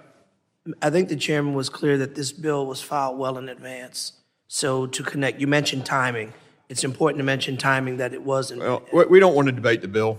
We're here to hear from witnesses that are here. So I'm going to go ahead and end this now, and we're going to move on. And I think actually Mr. Ivey is up for 5 minutes. Thank you, Mr. Chairman. And I want to associate myself with the remarks of our members here with respect to the loss of Ms. Jackson Lee. It's with deep sadness that I feel her loss. I share not only this committee with her, but on the Judiciary Committee as well. And she was insightful and inspirational in the way she handled herself and her role here in Congress. I also want to join with the comments about sympathies to the comparator family and the individuals who were injured on the day of the shooting. And I want to thank the chair for taking us up to Butler yesterday. My only regret about it was that it was too quick. And I think that, and I didn't know it was going to be like that, frankly, until after we got there and had a chance to talk to people in the community. But when we got there, they were very anxious to talk to us. In particular, I had conversations with Angela Flieger, supervisor for, and I hope I don't butcher this too bad, Connequenessing Township, who was extremely helpful, and Sam Zerzolo, who is a commissioner from Butler Township. And they were able to provide information on several fronts that I think we need to pay attention to, not just for this particular event, but going forward. Could you hit a video for me there? I think Ms. Flieger tried to produce this and sent it to me. The red building is the one that was directly behind the stage. The building in the center there was where the shooter was. The reason I'm asking for this to be shown is that as you get past the middle of it and look to the opposite side of the field from where the shots came, oh, you can stop it now. I counted about 12 rooftops there, just sort of standing at the front. I'm a former federal prosecutor. I don't have a background in protection, but my thought was, why would we pick a spot where you had that many rooftops that were available? And my colleague, Mr. Crane, I definitely defer to your experience as a sniper in the military, and your point about picking the water tower as a higher point would have been a good one, I think, to consider. And I'm curious about finding out what the Secret Service would say about that. But I just thought that this was a bad site to pick, no matter where you put them. There was just too many openings. The field was totally open. And one of the things that Ms. Flieger pointed out was that the road that went to the side of this spot here, the stage was right in front of those two buildings. The snipers were on top of those, I believe. They didn't shut down that road. And she also showed me a photo of her husband going in on that day through a fence that wasn't guarded in the perimeter area. Another point that she made was that the night before the speech was done, she and 50 or 60 other people from the community came to decorate the stage and put up the red, white, and blue blending and the Trump signs and everything. But the point she had there was that none of those people were vetted before they went into the area and were up at the stage and, could have done anything, I think was the point that she made. And also noted that apparently the shooter had hidden the gun somewhere on the site by, I think, where I hate to call the name of the business, but the business where the shooter ended up taking the shots from. So I think there's a variety of concerns here that I look forward to getting a chance to hear from these individuals. I don't know if it's going to be in the context of this committee or the oversight committee or the task force that's been proposed. Whoever does it needs to go talk to these folks, because the ones that I talked with had not been interviewed by the FBI, Secret Service, or local police. And they have key information that I think we should have, especially in making decisions about going forward. And then just a couple quick points before my time runs out. I think it came up with respect to the communications piece. I appreciate Mr. Yoy's comments there, but we need to figure out not just what happened on that day, but when we do these at other sites across the country going forward, what's going to happen with the communications? And if they're not using the national bandwidth that was set up, how can we make sure that that happens in the future? And then with respect to the local police not reinventing the wheel every time, one of them suggested, maybe some kind of clearinghouse or information where local police departments, local elected officials, who, for example, in this instance, didn't find out the president was coming until a few days before, and therefore had to scramble to catch up. I believe she called your office, Congressman Kelly, to figure out what was going on, and you hadn't even been told about it yet. So we need to get to a point where we've got better communication, that we're giving elected officials and law enforcement at the local and state level more lead time and more information so they can prepare for these events. And I know that the director has resigned, but I think it's critical to make sure that we go forward with the investigation of the Secret Service, whether she's there or not. And then the last point, I apologize for running over, is that to the Secret Service and to Homeland Security, I know there's going to be a process now to replace her, but that cannot get in the way of us sorting out what happened on that day, and more importantly, what we need to take forward, because we've got other events coming up in the very near future. We got to make sure we take those lessons quickly, and so we can move them forward. And I thank the chair for his deference for giving me a little time to run over there, and I thank you again for taking us up to Butler. You were making an excellent point, and I didn't want to stop you, Mr. Ivey. I now recognize Mr. Garbarino, the gentleman from New York, for 5 minutes. Thank you. Thank you, Chairman. Colonel Paris, there have been conflicting reports about the location of state and local law enforcement. Secret Service Director, I believe, said that, former Secret Service Director said that local police were in the same building that the gunman fired from, while other accounts indicate that local law enforcement was in an adjacent building. Were any Pennsylvania state troopers, state police assigned to the building where the shooting happened? There were no state troopers, to my knowledge, assigned there, sir. Do you know if any other local law enforcement were assigned inside that building? I only know that Butler ESU were assigned. When you say that building, I'm referring to there's a series of buildings there that have covered walkways or second-story walkways that allow you to, it's almost like a pole barn type configuration, a modular type building. But to my knowledge, there were no troopers assigned to that location, sir. Thank you. Mr. Yos, as technology has evolved, drones have become widely available to both law enforcement and the general public. For a large event with this level of security, would you normally expect law enforcement to use drones for surveillance and deploy counter-drone technology? I'm sorry, I didn't hear the last part.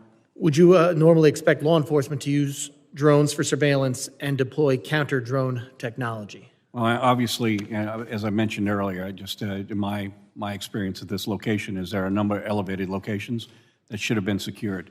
There are a lot of ways to secure that. They could be with individuals assigned to it, but certainly an overwatch to be able to get a good visual of those locations is paramount. So it's been reported that the Secret Service apparently did not use drones for surveillance, but the shooter was able to fly his own drone over the area earlier on the day of the rally and get aerial footage of the site. Do you know if that's true? I have no direct knowledge. Were you, okay, so, and you know if whether or not local, state, Secret Service enforcement was aware of any drone use? I've heard the news reports, but I have no direct knowledge. Would you consider this a major security breach? Absolutely.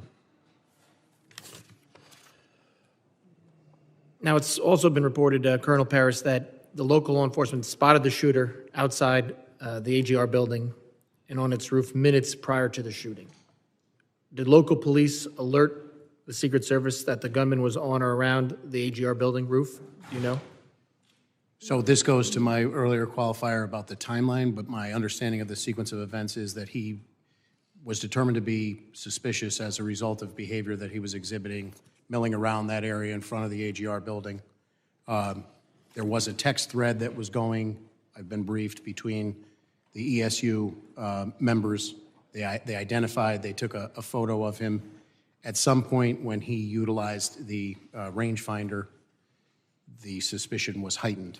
So I know at a certain point in the command post, a member of PSP received a phone call and a text message from members of ESU, and I know from an interview that that was immediately relayed in the command post to the Secret Service. And what happened? Yeah. So that was my next question. So what happened? What actions were taken after it was relayed to Secret Service? So when the PSP member received that information and verbally turned right around, gave it to the Secret Service, our member was provided with a number to which the picture that had been taken by the Butler ESU members, or that was on that group thread, to which that should be sent.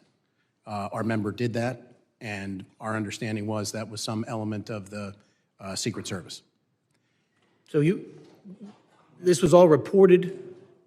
Yeah, this was all reported to Secret Service, and they gave him Secret Service, then sent him back, one of your officers, a number back to send the information back to. Is that what you just said? That's my understanding. When did that happen? Again, the actual timeline, I'm very remiss because I know these timelines need to be hammered out exactly to the minute, but I would say, that the overall timeline is about an hour before is when he became suspicious to ESU. What I want to say is, if we know that former President Trump was shot at 11 hours, it was probably in the vicinity of 25 to 30 minutes, but I want to make sure that's a very... So it was before he went on to speak? But at that point, just to be clear, he was determined to be suspicious. There was no information that he possessed a weapon. He was outside of that building where the ESU was posted. They were being vigilant. It's, I think, relevant that there were other people at the venue who were suspicious and reported likewise in a close temporal nexus to that as well. But just to confirm, the Secret Service had this information that there was a suspicious individual. He had used a rangefinder, which made him even more suspicious. And this was all reported to them prior to the President Trump being allowed on the stage to speak? I believe, again, I'll defer to when the president came out. I know that was probably 20 to 25 minutes before 11 hours. And steps were taken by the municipal officers over in that area they were actively looking for crooks. You saw the building yesterday. That's a pretty wide footprint. They began looking for him. There were scores of people making their way across that facility. Again, just for some context, there were over 100 people that day that necessitated or in requiring medical attention due to the heat. There was a missing 6-year-old. This individual was deemed to be suspicious because he was walking around and not moving into the venue.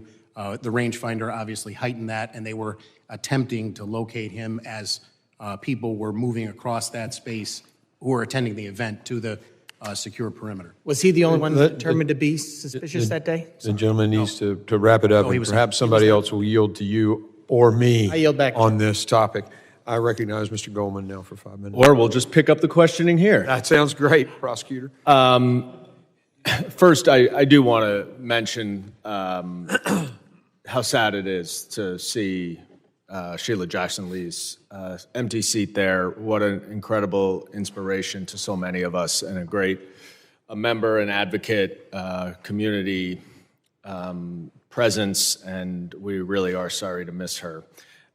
She would be very eager to be asking questions here today because there are a lot of unanswered questions, and I sat through a 4.5-hour hearing yesterday with the director of the Secret Service, and we got no information. So I'm going to jump on, piggyback off of Mr. Garbarino. Where you left off is that you relayed, or PSP relayed the photograph to the number that the Secret Service directed your officer to. Is that right? Yes, sir. Now, did anything come back? Any instructions, directions come back from the Secret Service?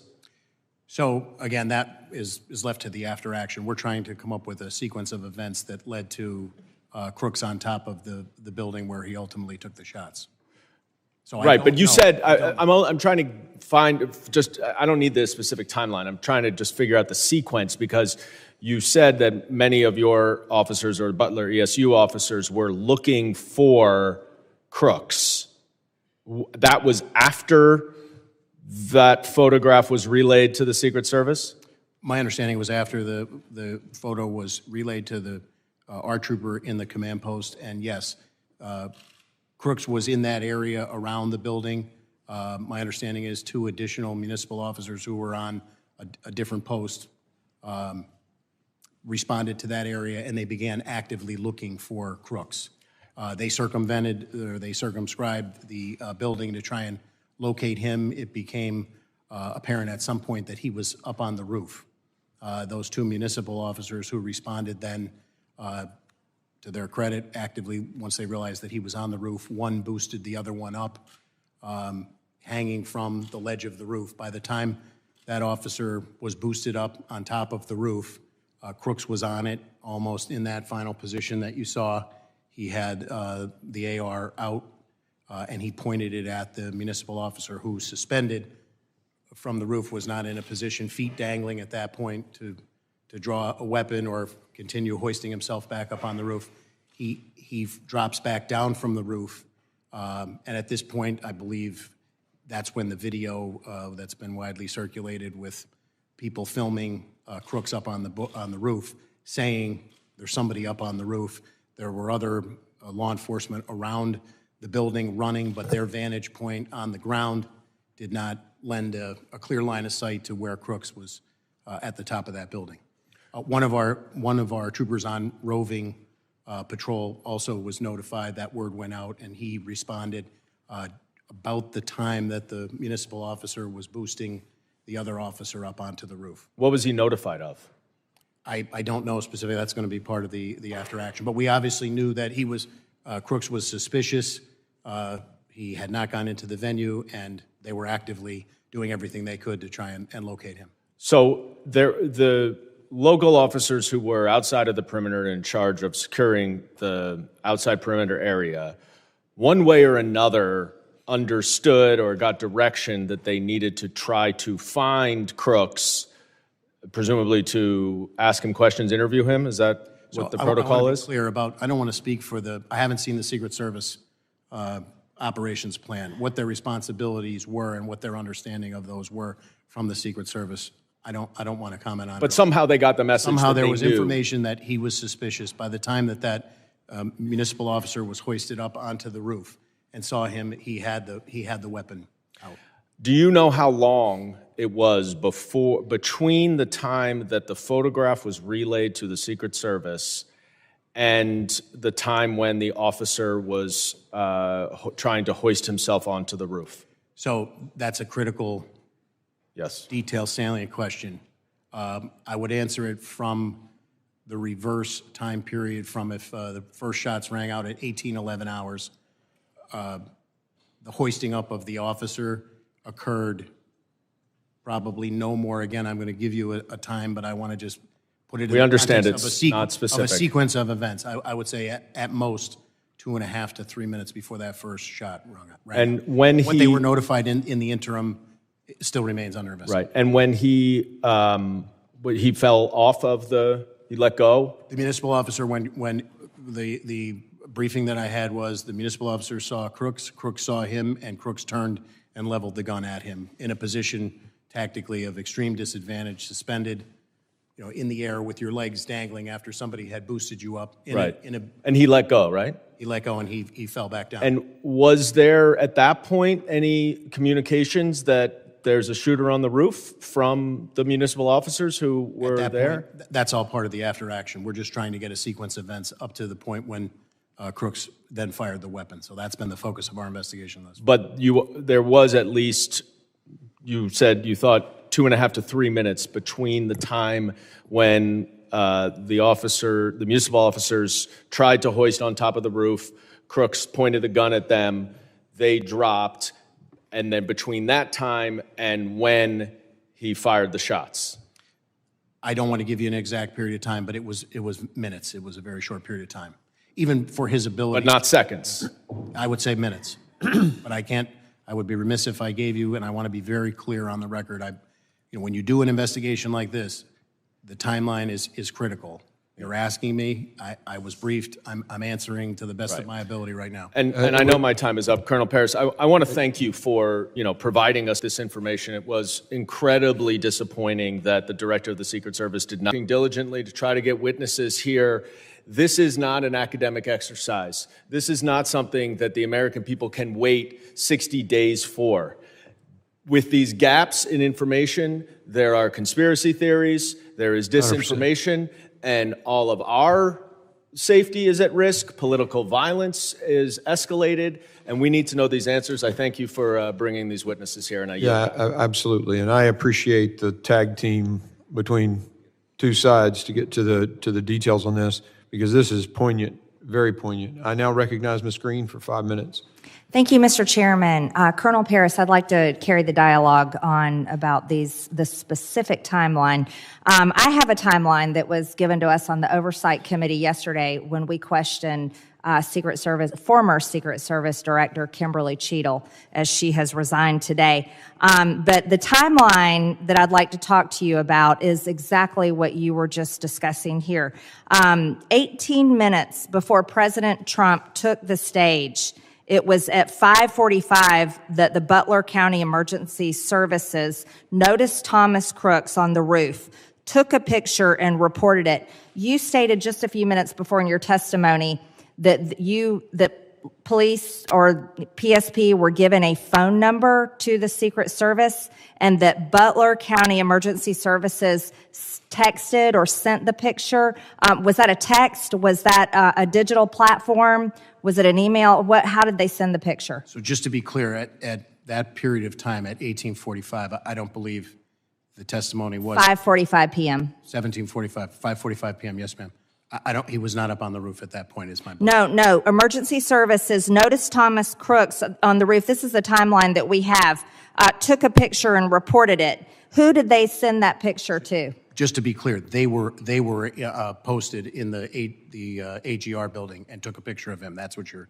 Yes. Who did they send the picture to? So I only know from interviews what I can confirm to my knowledge and belief here today that a member of Pennsylvania State Police inside of the command post received that information telephonically and by text, related to the Secret Service, and then was given a number to follow up on. And that was based, again, heightened suspicion. How did they relay it to Secret Service? I believe that they verbally turned and said in the command post, this is information that I just received.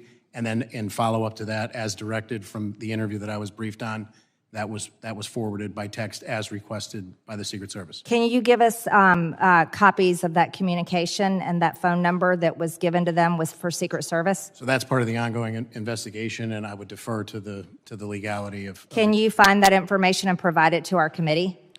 I will look to see if legally I will consult Chief Counsel within the State Police, but it is an ongoing criminal investigation at this point.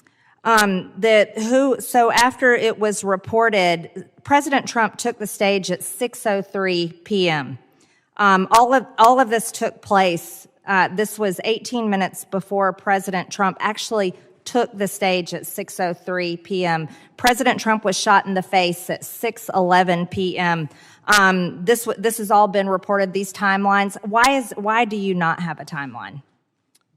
Because it's not the timeline is going to be critical for the after action report. Obviously, we're conducting an investigation with the FBI. We have been deferential to the FBI in terms of what has been released to the media. I was present for one press briefing on the night of Saturday night, July 13th, and we've been deferential to the FBI on that. So I would refer you to the FBI. The timelines that you're quoting, I just want to be clear on the record.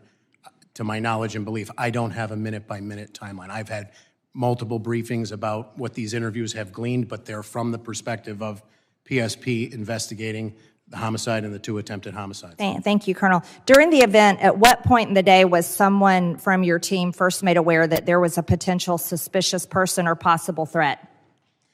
So based on my knowledge and belief, that information relayed to the command post from Butler ESU, in terms of Crooks, was the first time that I'm aware of. Again, keeping in mind, I've heard estimates that there were 13,000 people there. there were multiple people identified as suspicious, several that were identified in that area. Yes, thank you. Now, you stated before in your questions that you haven't seen an operation plan, but didn't your team participate, and why haven't you seen the plan? So as my answer prior on the record, I've asked for it. The state police has asked for it. We have yet to receive it. And my understanding is that our walkthrough with our commanders and our area commander was to delineate what our responsibilities were, and we endeavored to fulfill those responsibilities. Who was the Secret Service agent in charge of the advance team? I don't know the name of the agent. How was PSP supposed to communicate with Secret Service on the advance team? You mean in the planning leading up to it? So my understanding is, as is typical, we're notified. We were notified by email on July 5th. The meeting on July 8th, Monday, was to get all of those partners together to exchange information, how they could communicate with one another, and then the planning took place from there. Could you provide our committee a copy of all those communications, Colonel Paris? So I will check with our legal counsel. I mean, Pennsylvania has multiple state statutes that cover investigative plans or law enforcement sensitive information. Okay, thank you very much. And Mr. Chairman, one more thing, if I may. Trump's Secret Service protection could be removed under Benny Thompson's proposed legislation. This legislation was introduced while the politically weaponized government was prosecuting former President Donald Trump. This would leave him at risk. I'd also like to state for the record for this committee that over 140 inmates are murdered in prison every single year. This is a dangerous place, prison is, and of course an 8% of violence in prison leads to murder of inmates. This legislation is reckless, and the minority ranking member needs to withdraw this legislation that would lead to the murder of President Trump. Ladies, time has expired. I now recognize. Well, we're not going to debate. You think that statement should be made when the ranking member is here so he can at least address it? Thank you. He made his point earlier about his bill. There's a difference of opinion, I suppose. But we're just, y'all are out. Okay. I now recognize Mr. LaLota for 5 minutes question. Thank you, Chairman. 10 days ago. Thank you, Mr. Goldman. 10 days ago, a 20-year-old with no military or law enforcement training, with no more than about $1,000 worth of equipment, and apparently working alone, thwarted the United States Secret Service, an agency with a $3 billion budget and about 8,000 personnel. In the early phases of this investigation, the Secret Service, it is clear the Secret Service exhibited poor tactics, including substandard two-way communications with state and local PD. They displayed a lack of strategy, including not employing drones to surveil the risks to President Trump and the crowd. And since July 13th, the Department of Homeland Security and the Secret Service, evidenced by them not being here today, has avoided accountability by, among other things, avoiding hearings like this. The attempted assassination of former President Trump, the leading candidate for president in 2024, shocked the conscience of nearly every American, regardless of party affiliation. We, the members of the Homeland Security Committee from both sides of the aisle, are here today to ask questions and about those who are in charge that day, to hold the Secret Service accountable, but more importantly, to ensure this never happens again. Chairman, thank you for hosting this hearing. Colonel Paris, you're the Commissioner of the Pennsylvania State Police Department? Yes, sir, I am. And your testimony, sir, is that approximately 25 minutes, and won't hold you to the exacts, but approximately 25 minutes before the first shots were fired, that local law enforcement officers identified Crooks as suspicious? As suspicious, yes, sir. And what was it that led those officers to conclude that Crooks was suspicious? My understanding was that he was milling about, and he stood out to them because he never made his way to a point of ingress to the venue. In defense of possible hypotheses, could have been waiting for somebody, could have been delayed, but he stood out to them, and they, from their vantage point at the AGR building, identified him as suspicious. That was 62 minutes prior, as I understand the timeline. That first one, it was 25 minutes prior for the rangefinder. Thank you, Chairman. And Commissioner, With respect to him being suspicious, were there other folks who were also in the crowd identified as suspicious by law enforcement? I have been briefed that, yes, there were multiple individuals, which would be consistent with normal operations for a detail like this that are identified as suspicious. Can we take that as a single-digit number of other folks? The number that I was briefed on was single-digit, but I can't say definitively that I was. What number were you briefed on, Colonel? Excuse me? What number were you briefed on? I believe I was briefed on an additional 3 individuals. Okay, so Crooks plus 3. My understanding is you had about 30 Pennsylvania State police officers at the time of the rally? That were assigned to the detail, both responsibilities of the detail, yes, sir. And were all of them assigned to your area of the perimeter, not the interior where the Secret Service held the most jurisdiction? I'm confused by your question, sir. My understanding, and what the committee has been told, is there were 2 layers of defense of President Trump. 1, the interior, which the Secret Service held the most domain over, and 2, the exterior perimeter, which had ceded a lot of authorities to state and local. Is that your understanding as well, Colonel? So I don't want to get convoluted with different perimeters. I'm familiar that there was a VIP seating area up front. When I refer to the secure perimeter, I'm talking about the fencing that goes around the Butler County Farm Show. All of our people were detailed at various locations, decided by the Secret Service, inside of that. Thanks. That leads me to the next question. If staff can cue up the Eli Crane video at about second number 1 or 2. This is the AGR building. I and several of my colleagues were there yesterday in Butler. Kudos to Mr. Crane for getting this good video. My understanding from your prior testimony is there were 2 officers stationed or assigned, I think was your testimony, to this building? I'm aware of 2, but I don't want to say, again, not having seen the Secret Service. And they were assigned, sir? My understanding is that the Secret Service and Butler ESU had some sort of collaboration, and that was to be covered. What was their assignment in the building, sir? I cannot comment. I'd be remiss not. Were they assigned to be in the building? I can't comment. What were the qualifications of the people assigned to or around the building? ESU guys, SWAT guys, long guns, good tactics? They would be, as the name implies, but I defer to their exact training. I'm not aware of it specifically. But your understanding is, through the duration of the incident, to at least the first shots fired, they were entirely within the building, not on the building, sir? I don't 100% want to say where they were the entire period. But you don't have an understanding as to whether they were assigned to be in the building or on top of it? I don't. I would need to see the Secret Service operations plan. And would that have been left to the discretion of state and local, or would that have been left to the discretion of the Secret Service? It sounds like you're saying that would have been left to the discretion of the Secret Service. I would say it's the Secret Service as the lead agency, just like they told us. Here's the post we want you to staff. Right. This is the motorcade we want. I would defer to the Secret Service. Thanks, Colonel. When in Butler yesterday, we asked the question, why weren't the 2 well-qualified ESU officers on top of the building rather than in it?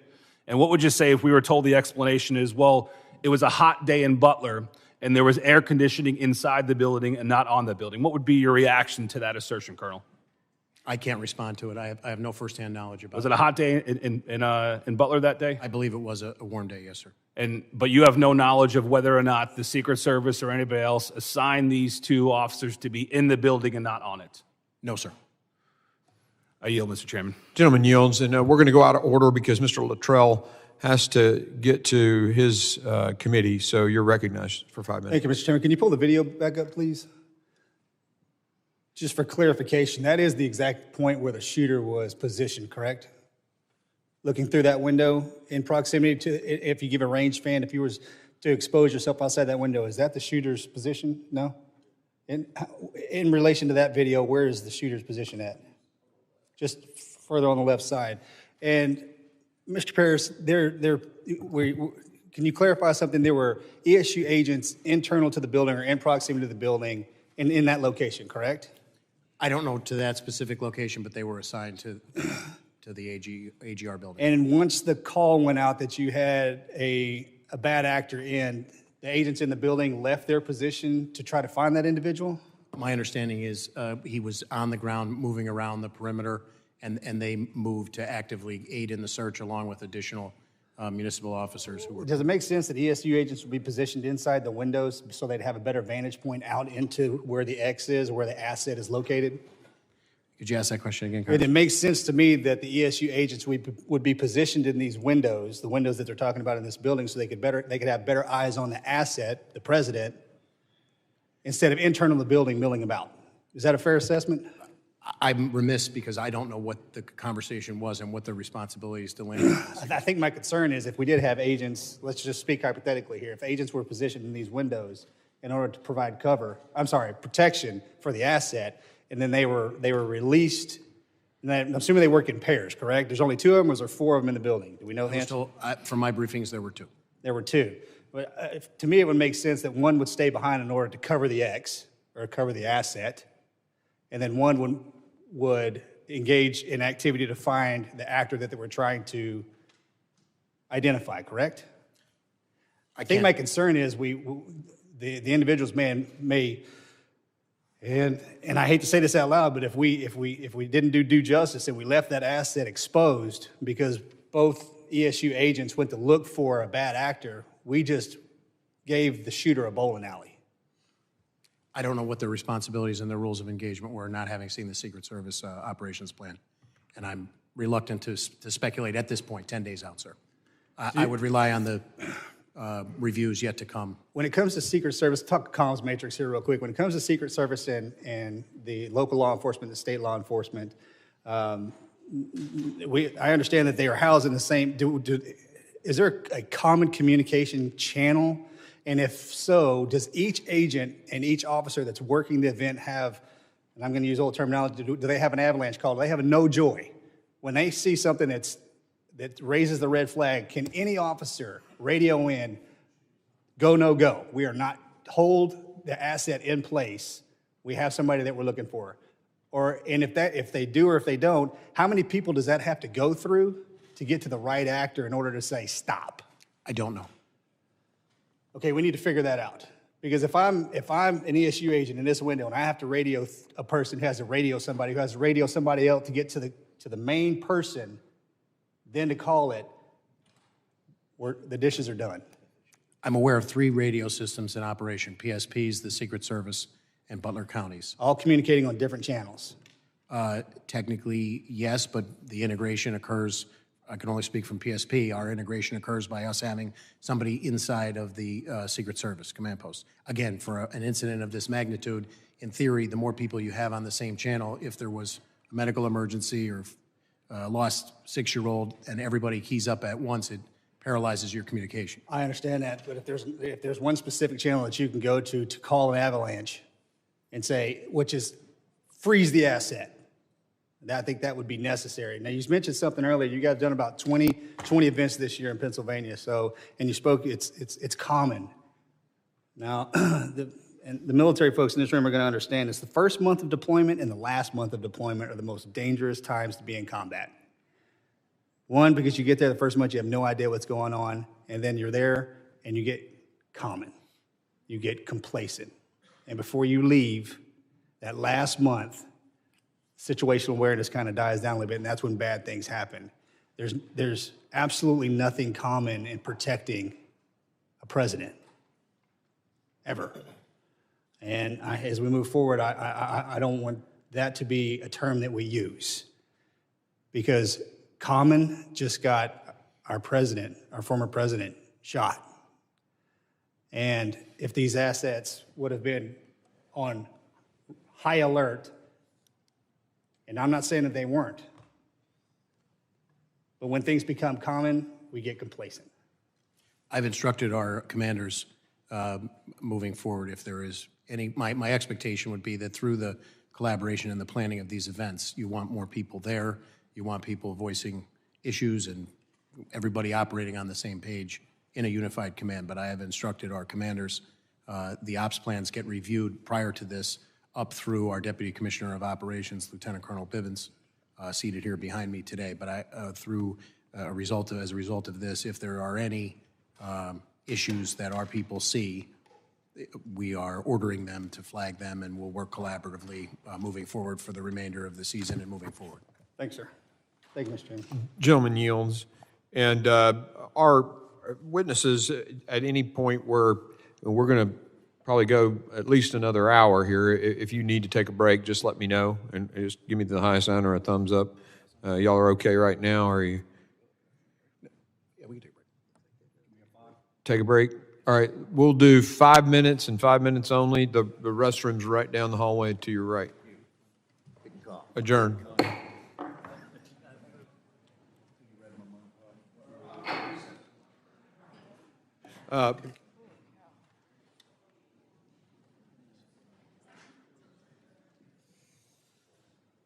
Thank you. I was just having the same thought.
Order. I now recognize the gentleman from New Jersey, Mr. Menendez, for 5 minutes. Thank you, Chairman. Thank you to our witnesses for appearing here today. I just want to join my colleagues in remembering our colleague, Sheila Jackson-Lee. She was incredible at this job. She was brilliant. She was tenacious. She was tough, but she cared about her district, cared about this country. And perhaps my favorite thing was her taking the 5-minute clock as a recommendation as opposed to a hard set time. But to the matter today, I just want to ask Colonel Parris, how many times have you worked with the Secret Service on events like this in Pennsylvania? So year to date, we're in the low 20s. So low 20s just this year? Yes, in an average year, it's about the same number, but given the election year, there's more. And I'm sorry for not knowing this, but in your entire career, that would make it roughly how many times? Dozens, I would say. Okay. And do you find that there's, for each event, despite whether it's in Philadelphia or Butler, a standard process and set of procedures that are followed every single time? In terms of the planning of it? The consistency of the planning of the event? Yes, I would say there is a consistency of the planning based on my experience, yes.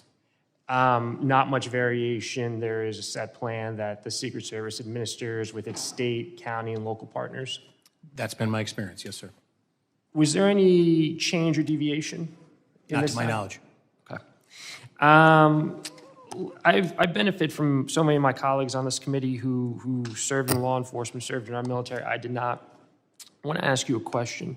From the time that a law enforcement officer was hoisted up, was identified by the shooter turns his rifle on him, how long between that encounter and the first shot?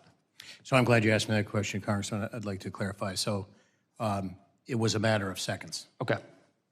Because I think earlier it might have been minutes. Correct, and I appreciate you asking that question and allowing me to clarify it on the record. When I assigned that number, which again, I don't want to get locked into a timeline of 3 minutes before, that's probably a total amount of time that he was on the roof.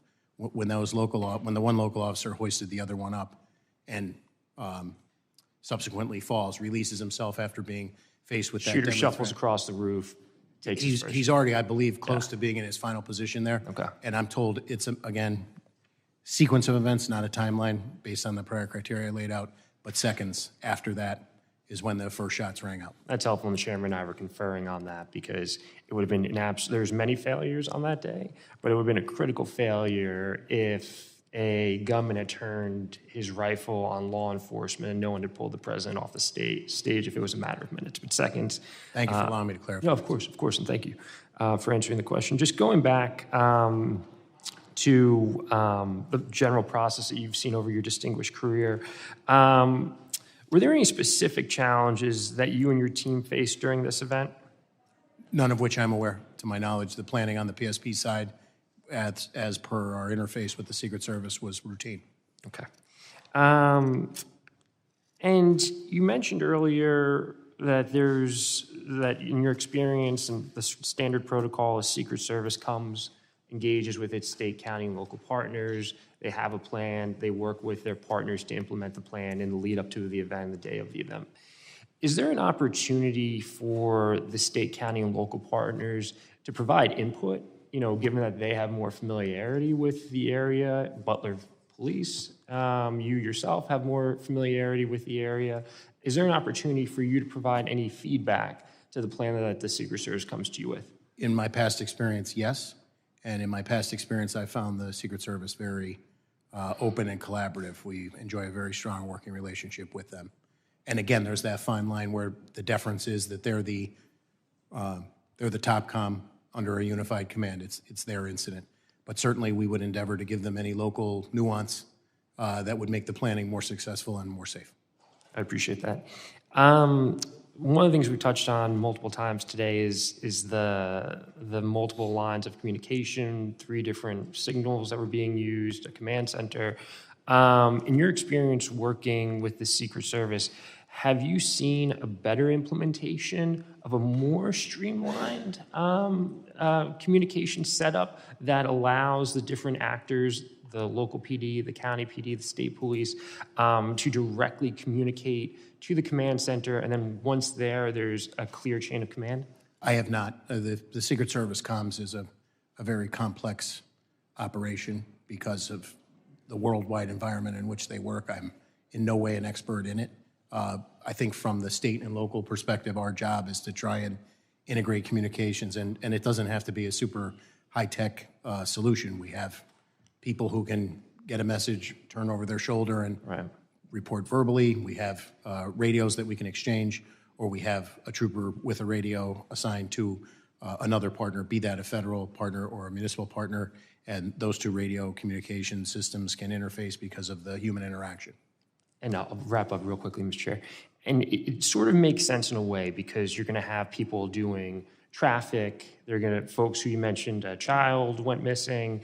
You could have a firecracker. You could have a multiple number of things that don't need to rise up, which is why some level of siloing makes sense. But we need to look at how we make it a clearer chain of communication to ensure that really important pieces of information, like identifying the shooter on the roof, doesn't get delayed in moving through those channels. So thank you both for appearing today. Thank you both for your service, and thank you, Chair. I yield back. Gentleman yields. I now recognize Congressman Ezell for his 5 minutes of testimony. Thank you, Mr. Chairman. And, you know, we also want to thank all of you for being here today and for Speaker Johnson for putting together a bipartisan task force to try to, so we can get as much information and find out what happened here. Today's conversations regarding the attempted assassination of former President Trump is a critical one that I pray never happens again. Throughout my law enforcement career, I held many leadership positions, and through those roles, I've coordinated with the White House, advanced teams, state and local law enforcement, and doing some of these very same similar type events. And we have one goal in mind, and that's to keep people safe. Because of a massive failure in communication, President Trump was shot from a little more than a football field away.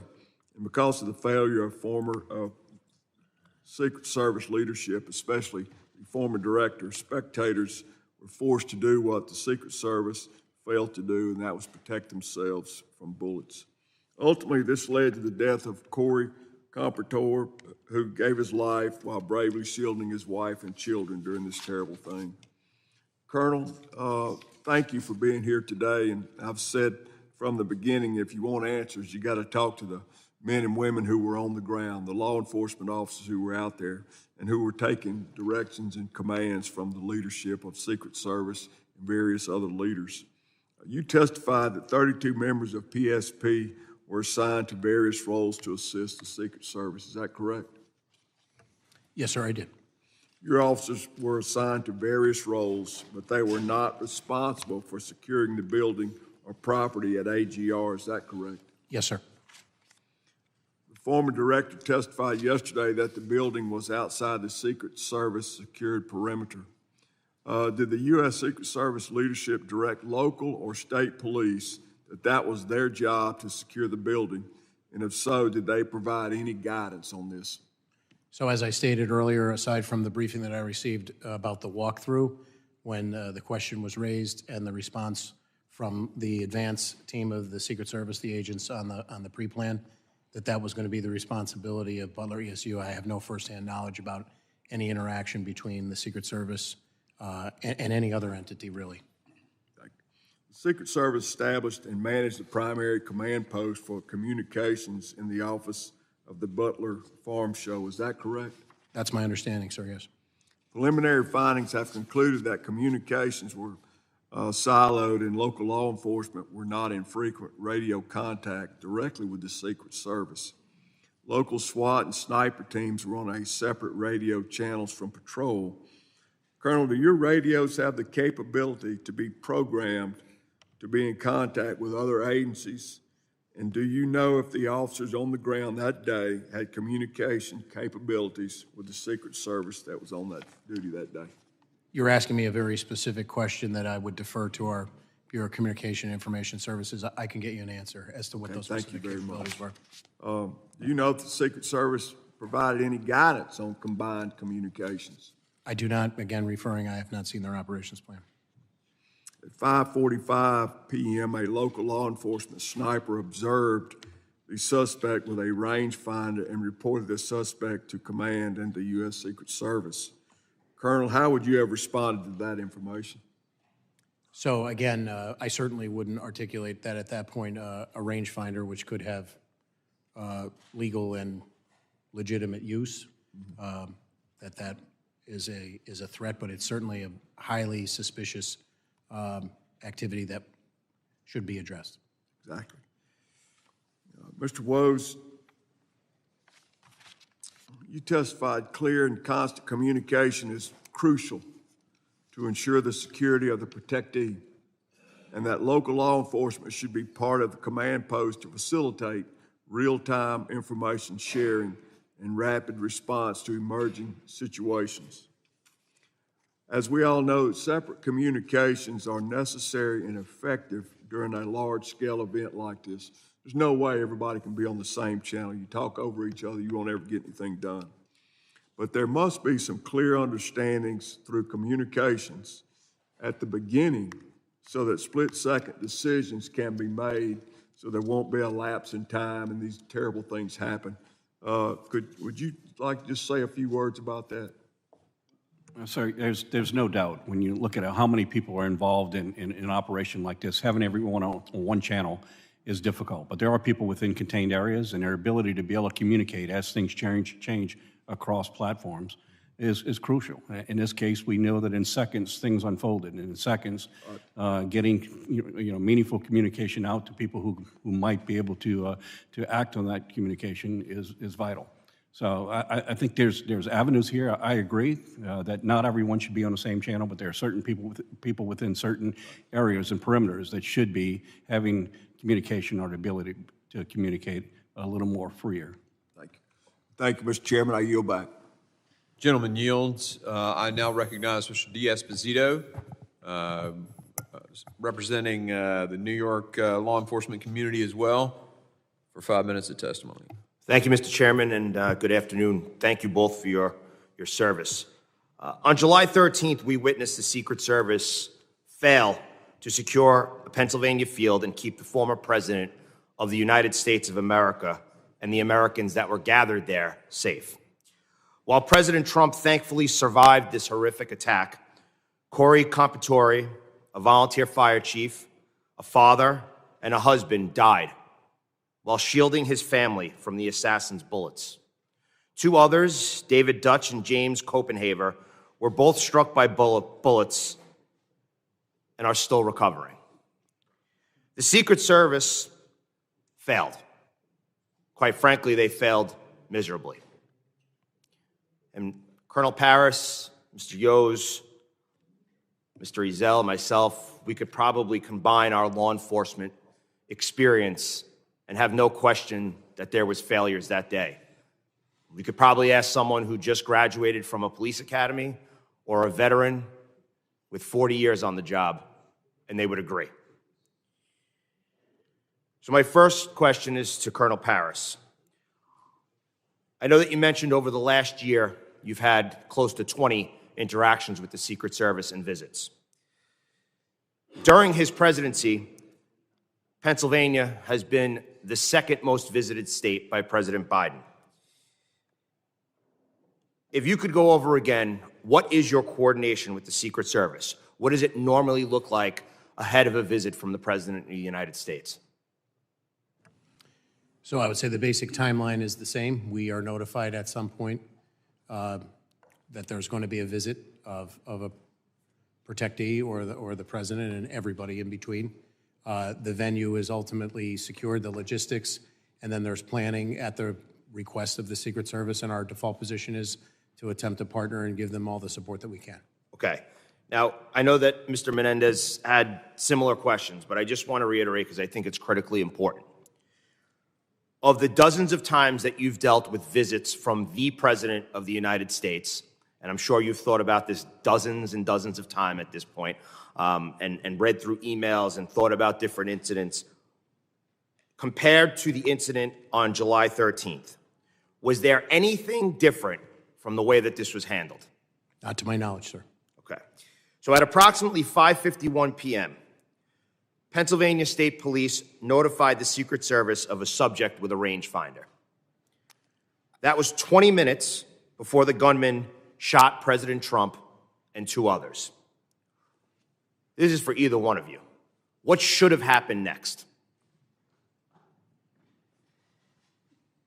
So ideally, I would say that Mr. Crooks could have been encountered and intercepted.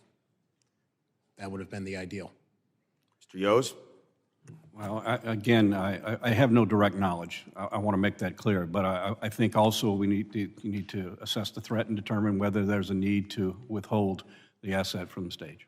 So I think we all know what should have happened, right? 20 minutes passed. There was someone who eventually took a shot at a former president of the United States and killed 2 innocent Americans. So we know what did happen. We know what should have happened. What do you say to those that are saying that local law enforcement failed to provide adequate security at this rally? As I stated earlier, based on everything I know up until day 10, I only am going to comment on the Pennsylvania State Police, and it's my belief as I sit here, based on all the information that I have, that we met or exceeded our expectations for that event. Am I saying that the event was a success? Obviously, it was not, and our hearts go out to those affected. I will echo the fact that that local law enforcement plays a huge role and must. I don't think the federal agencies have the ability to be, with bandwidth, to be able to have this event without coordinated effort with local law enforcement. To my knowledge, local law enforcement did what their responsibilities and directions were. And Mr. Yos, we've corresponded about this prior, but I just want to, in the last 20 seconds I have, the United States Secret Service established and managed the primary command post.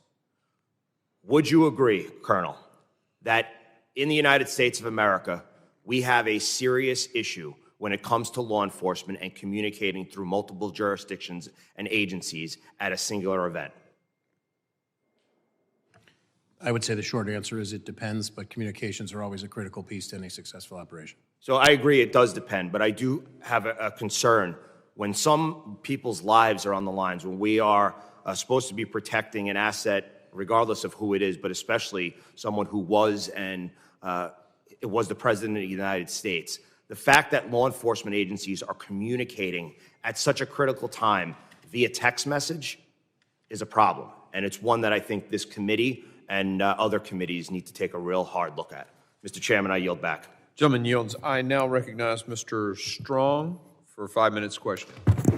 Thank you, Mr. Chairman. Thank you for being here today. I think we all agree that none of us ever wanted to be holding a hearing like this. As we have covered, the Secret Service relies on federal, state, and local partners to coordinate and secure events to ensure the safety of its protectee. As both of you rightly emphasized in your testimony, Secret Service is the ultimate responsible and the final arbiter of any and all security matters affecting their protectee, full stop. Mr. Yos, you also went on to highlight the importance of mutual respect, trust, and shared commitment in the relationship between Secret Service, the state, and locals. I was pleased to learn that Director Cheadle has tendered her resignation. This is the first time we have seen real accountability from the director following July the 13th. It is my hope the truth will now come. Her lack of leadership following the assassination attempt has not only impeded the ongoing investigation and eroded the public's trust, but it has also the potential to erode the mutual respect and trust that are fundamental to this relationship between the Secret Service and partners they rely on. Colonel Paris, I understand that state and locals were the ones that first alerted the command center of a suspicious individual some 20 minutes before he started shooting. Is that correct? As I said before, I would agree with the sequence of events, but I don't want to go on the record with the exact time. So that's my understanding of the sequence of events. Yes. Does the Pennsylvania State Police use a digital radio system, whether it be the P25 or something of that nature? Yes, we do. and it has unbelievable technology. I know we've utilized it throughout the state of Alabama, 40 years and as a first responder, to go from UHF, VHF to a digital system changes the ball game. Does the Secret Service also use a digital radio system? I would have to get you information on that. I don't know, sir. Okay, so the communication between the agencies, you start looking at it, the communication with a digital radio system, you can change frequencies, you can make a mutual frequency. Every radio you can have hundreds of different frequencies, but as far as you're not sure if they have a digital radio system or if they're using another conventional UHF or VHF frequency or something of that nature. In answer to the first part, I'm not an expert on radios. I can't render an opinion on what their system is, but the only answer I would provide is my understanding is there are certain encrypted capabilities that the Secret Service has to maintain that may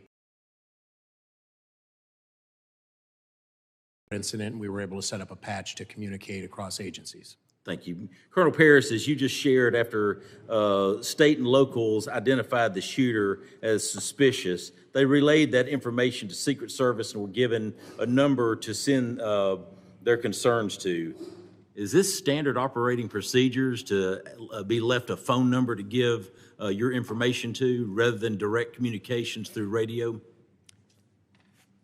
I don't want to say that it's standard operating procedure, but if it was a system that or a measure that worked to push that information to the people who needed it in the most expeditious means, I wouldn't be averse to going away from standard protocols. You said that you had done this type of event with other presidents or in your state.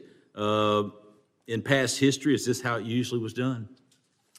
I can't say that I have had a personal experience about, I've obviously been present when there were suspicious people that came out over the radio and law enforcement was seeking them, but I can't say that I have a frame of reference exactly on point here, sir. Did the Secret Service provide rules of engagement for state and locals? Did y'all have to authorize a green light for fire, or do you go by your day-to-day activity where we would go by the policy and regulations and state law that cover the Pennsylvania State Police. Another thing that stood out to me with a background in emergency medical services is when the president was brought off, you saw his SUV move about 20 feet, and then it sat there. We watched as a lady in a skirt walked in front of the SUV. We watched as other law enforcement, people, spectators, whatever. Did you notice that seemed to be a long time for the president to be sitting for someone that had taken a bullet? Did you think that was a long time? I would completely defer to the Secret Service. Thank you. Mr. Chairman, I yield back. Gentleman yields. I now recognize Mr. Crane for 5 minutes of questioning. Thank you, Mr. Chairman. I'd like the staff to go ahead and play the video that I took at the site yesterday. All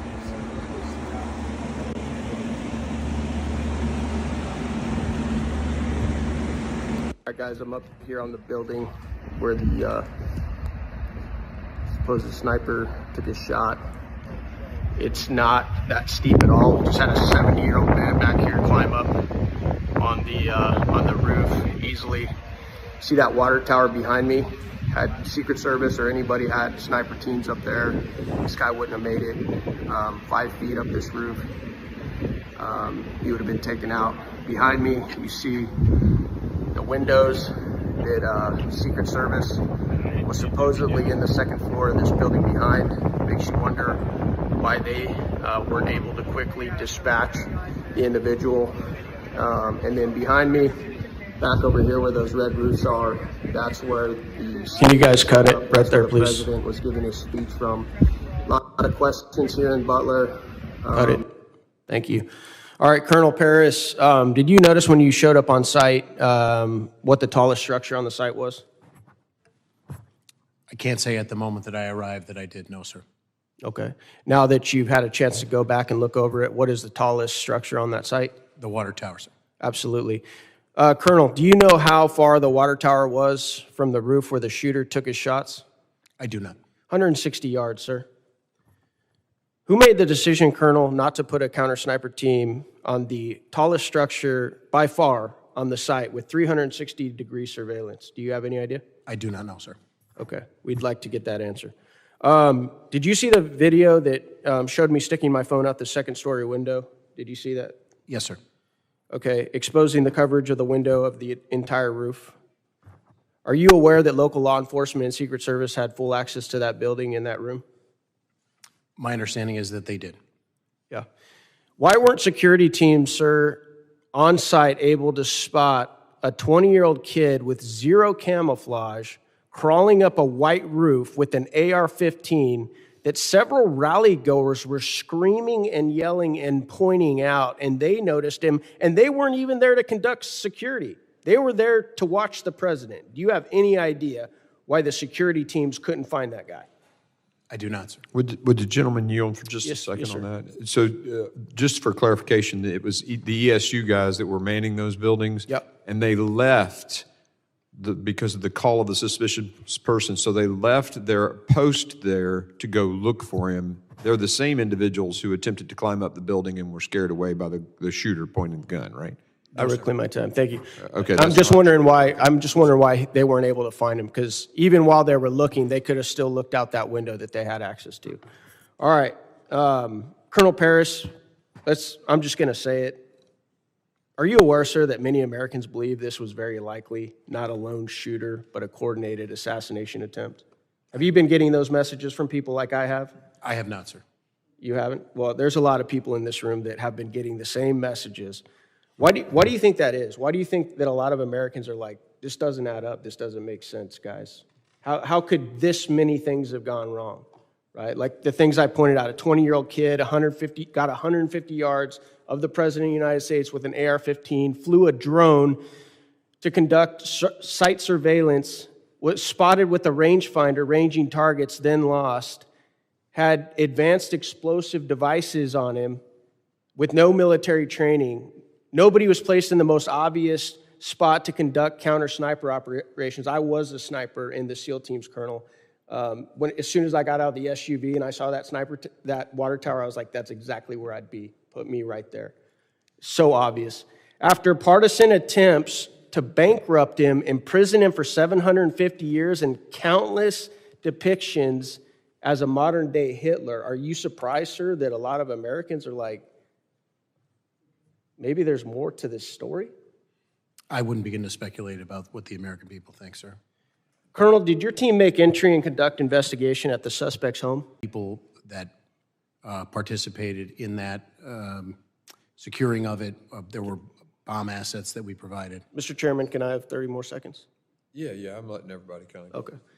On the night of. Since then, none. Did you get any reports from any of your agents of anything fishy at the home? I was briefed on. Was there any silverware found in the home or trash? I have nothing in the briefing that I was given, sir. Was it extremely clean, almost like a medical lab? Were you given any of those reports? I was not giving any of those details, sir. Okay, that's what I'm hearing. Interesting.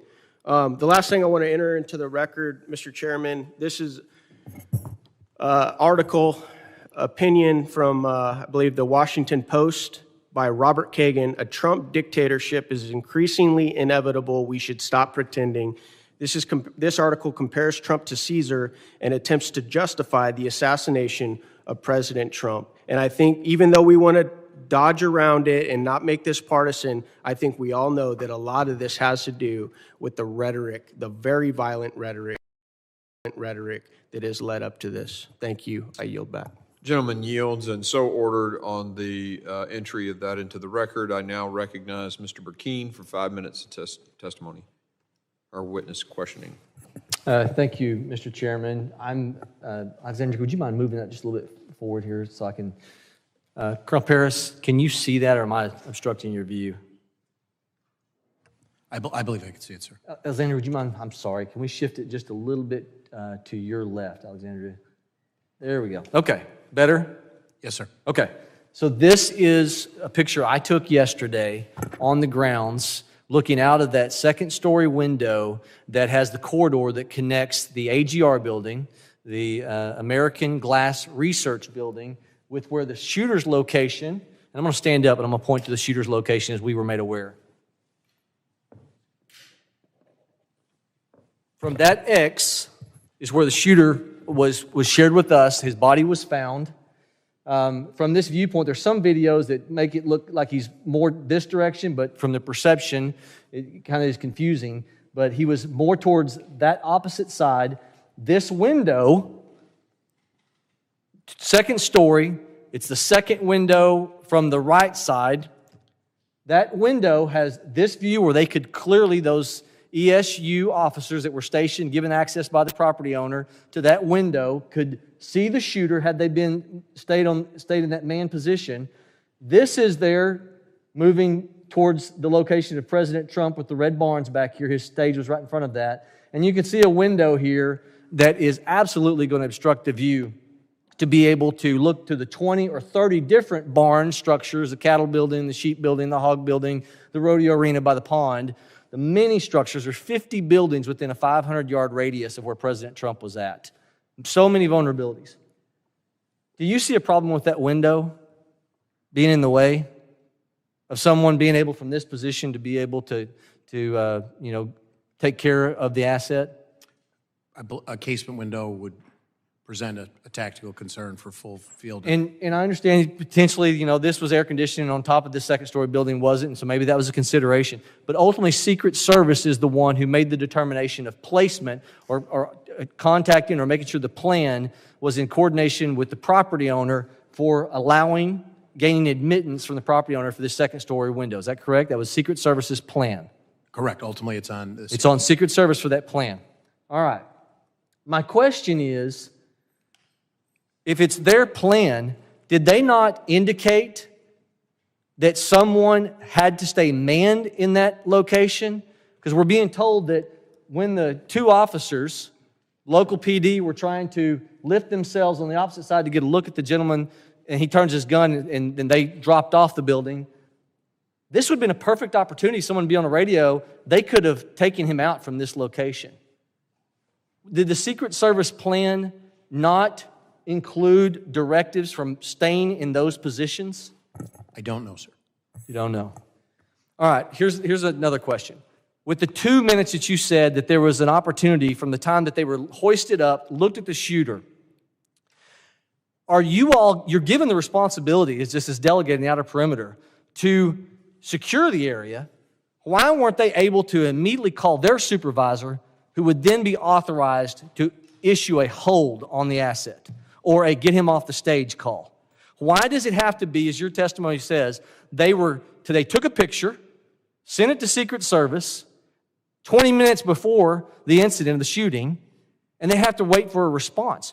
Why is not the line of communication? I understand they're on different radio frequencies. Why were they not empowered to say, if we send something suspicious, then state police, local law enforcement, sheriff's department, each one, the head official of each one of those departments, if we entrusted them with enough responsibility to secure that environment, then we ought to give them the responsibility to issue a hold call because of something that they see as a threat. Are they empowered to do that, or does it have to all go through Secret Service to issue a hold? I can only say what I know about the state police operations plan, and I do not know the answer to your question, sir. So I do not know the answer. I don't know what the protocol would be to issue the hold order. And just as a point of clarification that I tried to clean up with the congressman from New Jersey before, when the two municipal officers one was hoisted. Can I jump on that 2 to 3 minutes, because I got limited time here. Just to make sure, that was seconds before.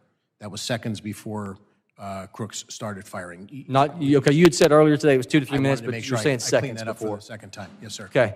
But even if they're hoisting, your testimony today, if I understood you correctly, it was two different officers that were hoisting to get a look at him, not the ones who were manned in this view. That is my understanding, yes, sir. Okay. So had they remained in there, they immediately would have seen the incident taking place if they were on the same line of communication, and they could have taken the asset out.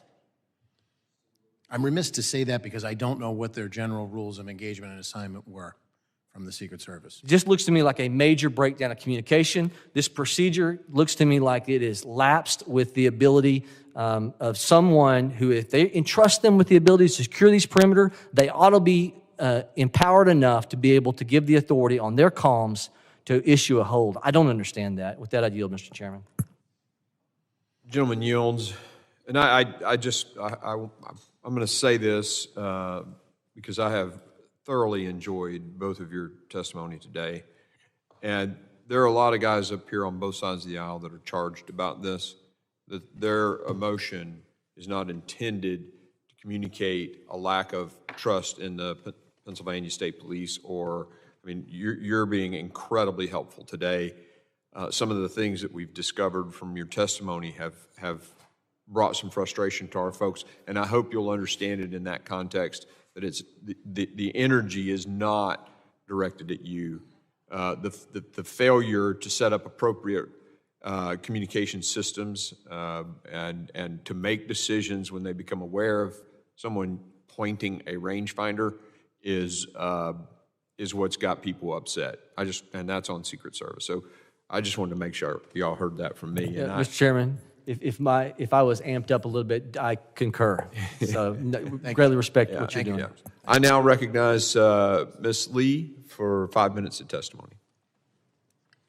Thank you, Mr. Chairman, for having this hearing and for organizing this committee's trip to Butler, Pennsylvania. For us, being on the ground in Butler, Pennsylvania yesterday made clear the severity of the security failures on Saturday, July 13th. Those failures that almost allowed former President Donald Trump to be assassinated. Unfortunately, what has followed that failed assassination attempt is an erosion of public trust related to those responsible for keeping the president and the attendees of the rally safe. We've heard that because of a sloped roof, law enforcement was not able to safely secure the area that day. We've heard reports that certain officers abandoned their posts due to weather conditions. We've heard the Secret Service attempt to shift blame to state and local law enforcement, asserting that they failed to secure certain areas in the perimeter. Secret Service Chief Cheadle's resignation this morning is the first of many steps that need to be taken, and today's hearing is just the beginning of our process to get clear, accurate information about this issue, about the failures associated with that day, and ensure that not only Congress, but that the American public get the answers that they deserve about these events. Mr. Yoes, I'd like to start with you. The Secret Service is always the lead in providing security for these types of events that involve one of their protectees, but they clearly rely on their partnerships with state and local law enforcement as they move to different locations around the country. Are you concerned that former Director Cheadle's comments to ABC News, which many people heard as blame shifting to local law enforcement, could undermine the level of trust between state and local authorities and Secret Service when they come to communities around America? Yes, I absolutely do, and our organization actually issued a press release stating just that. Our relationship, it's impossible for a federal agency to do their function without including local law enforcement. That's a given. And that relationship is built on trust. And when comments were made, like what made on ABC, then we felt the need to call her out on it. And do you believe that the federal government's statements to the public, to the American people after this attempted assassination have helped or harmed public trust in law enforcement overall? You know, I'll say this. The very powers that we have, or the ability to do our job as law enforcement officers, is directly related to trust. And in an investigation, there's a fine line between what you do in order to protect an investigation and also be accountable to the public you serve. And when you don't walk that fine line, then it does create distrust, and it does cause a lot of confusion. It causes people to fill in their own blanks, and as a result, this is what we see. Sharing accurate information is important to keep everyone informed so that it doesn't run in different directions.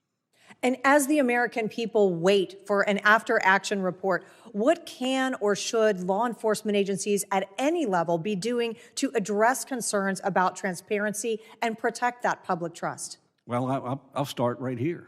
I mean, you have the Pennsylvania State Police it filled in a lot of gaps that should have been filled in a long time ago. This is information that should be known to everyone. It is, you know, essential facts. It doesn't change. It is what it is, and sharing this information lets everyone know exactly what occurred and gives us some insight of things that we need to correct. And you've been here now throughout this day, throughout questioning from a number of members of this committee. As this committee continues to investigate the failures that resulted in this shooting, what are some of the key questions that you believe should be asked about the assassination attempt, as well as the management and organization of Secret Service more broadly?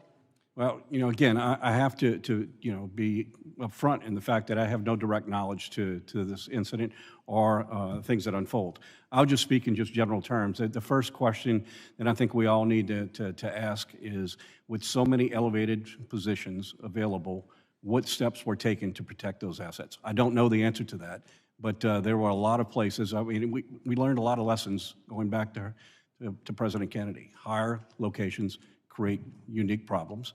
And as a result, they should have been part of any action plan. I'm not saying they weren't. I'm just saying that we see the end result of what happened here, so obviously we have a failure there. Thank you, Mr. Chairman. I yield back. The gentlelady yields back and now recognize the gentleman in whose district this tragedy occurred, fine representative from Pennsylvania, Mr. Kelly. Thank you, Mr. Bishop. I appreciate Chairman Green's allowing me to be here, and then also to be in Butler yesterday, where it's my hometown. I'm 4 miles from this location. My concern actually started on July the 5th when I was told that former President Trump was coming to Butler, and I said, that's great. And they said, yeah, and he's going to be at the Butler Farm Show. I said, you must mean the big Butler Fair. They said, no, the Butler Farm Show. I said, who did a site visit? The answer is, we've already made our determination.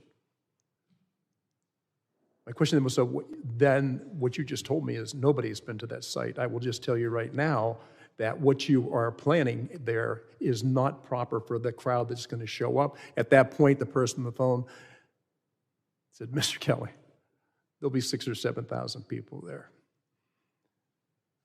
I said, well, that tells me even more about the fact that you have no idea where you're going. And historically, what has happened whenever the President Trump had come to Butler, we got 55,000 people at that rally. And he said that was before, when he was president. He's no longer president. So being there, not only just myself, but also my wife, 3 of my grandchildren, and 1 of my sons, and so many friends that were there that day, I think it all comes down to the same question that we always ask when we get to these situations. What did we know, and when did we know it? And I think forever now, people are going to look at what happened and say, we knew there was something wrong. We could see it. I would just put to you that had we acted quicker, Mr. Compratore would still be alive today. President Trump would not have been wounded, and 2 other people who were that day would not have been wounded. And in a greater sense, the American people have been wounded in a way that they have lost faith, trust, and confidence in how we protect certain people. This goes far beyond that, and I appreciate you both being here, and I'll tell you what, you really have given us testimony based on what your whole careers have been about, and that is protecting people. For some reason, on July 13th, we knew something was wrong. Every person I've talked to that was there that day or responsible for protection says, we did our job. And I said, so then you're saying that somebody else didn't do their job? And the answer is, well, that's to be decided later on. So I would just say, first of all,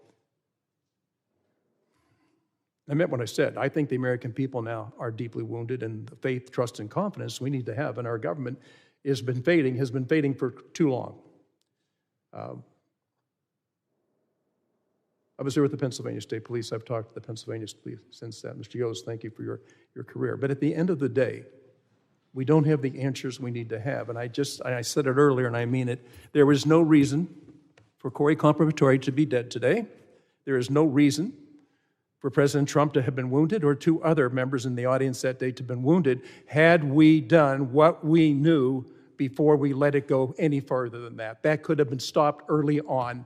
Nobody can convince me that when people see somebody on the roof of a building and pointing to him and yelling, there's somebody up there, it needs to be taken care of. And other people who were there that eyewitnesses said they watched him go onto those grounds, and every time they said there's something wrong, somebody is going in the wrong direction and shouldn't be there, and the answer comes down, you don't know what you're talking about. There's nobody there. So as we continue looking at this, and I think that we have a lot of testimony today, and again, I thank you for being there, but I just submit to you that the victims of that day, innocent people, none of it had to happen. We knew beforehand, and we could have prevented it, but we failed to act when we should have acted. So I appreciate your careers and everything you've done. And Chairman, I appreciate the fact that I've been able to be here today and that you came to our town yesterday, in a town that I have lived. This spot is a place I've been at many, many, many times. I just cannot understand why we didn't act when we knew there was something wrong. At the very least, they could have taken President Trump off the podium, and some of the other activity after that never would have taken place. So thank you for having me here, and thank you both. Colonel, Mr. Yost, thank you so much for being here. I appreciate it, but there is far, far more we have to learn. Thank you, sir. Thank you. We're going to do another round of questioning, and I don't know, Mr. Gray, if you're going to want to ask any other questions. Or, I'll have a couple, okay, sir. Sounds good. So you'll follow me, and then we'll go around. I just want to get back to this text message that was sent at about 20 to 25 minutes prior. That text message was a picture of Crooks. Was it a picture of him pointing the rangefinder or of him just looking suspicious?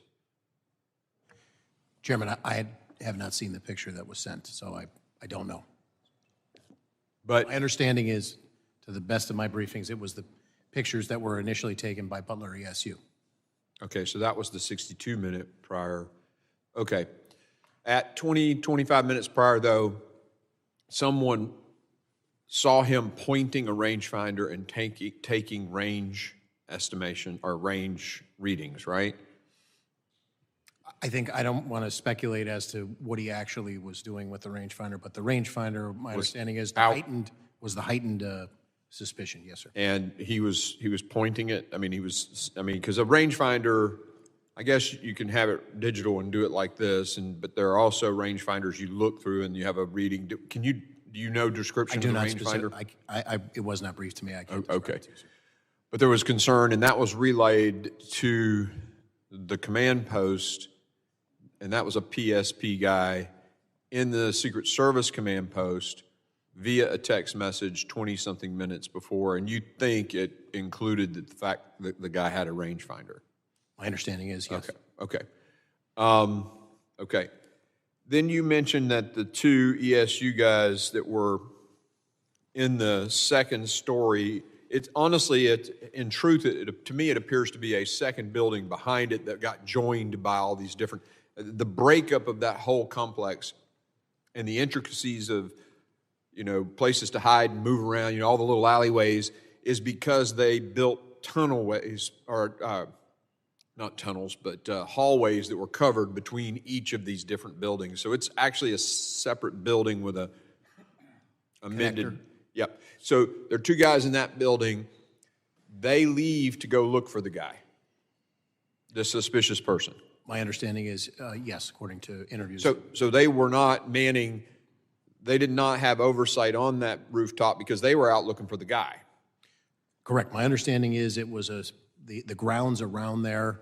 To see it photographed now or on your tour yesterday without scores of people traversing from different parking areas to make ingress into the secure perimeter, that there was a concerted effort to try and identify and make contact with him. Sure. In conjunction with other, I was briefed that there were two other suspicious individuals that simultaneous to this, not terribly too far away distance-wise. I don't have the specifics, but those is all occurring contemporaneously. But one of them, Crooks, had a rangefinder, and so they leave and they go, look, he's suspicious.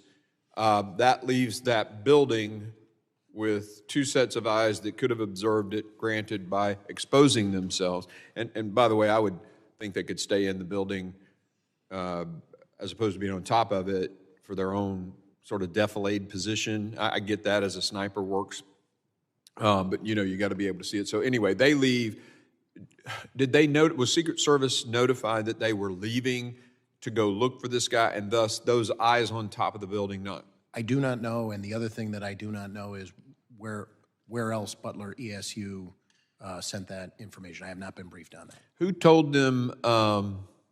Who told them to go look? Do you know if they were told to go look? I do not know, sir. We just know that they did go look. Yes, sir. And I said a very concerted effort with all of those alcoves and all of those buildings was made. There were 2 additional officers who, again, I don't know the specifics of the timeline. I don't know the specifics of the logistics of how that information was relayed, but I'm briefed that they came and they made a very concerted effort to try and locate crooks.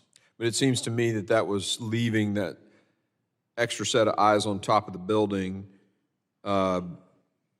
It would be something if I were the site commander at that point, I'd want to know 2 guys are leaving a post where they have observation on a building, and that somebody relayed that to me so that I would know, oh, wait a minute, now 2 sets of eyes that were on the building. You know what I'm saying? It's like if you pull security, if you pull your lateral security in an ambush or something. I'm talking like an Army guy now.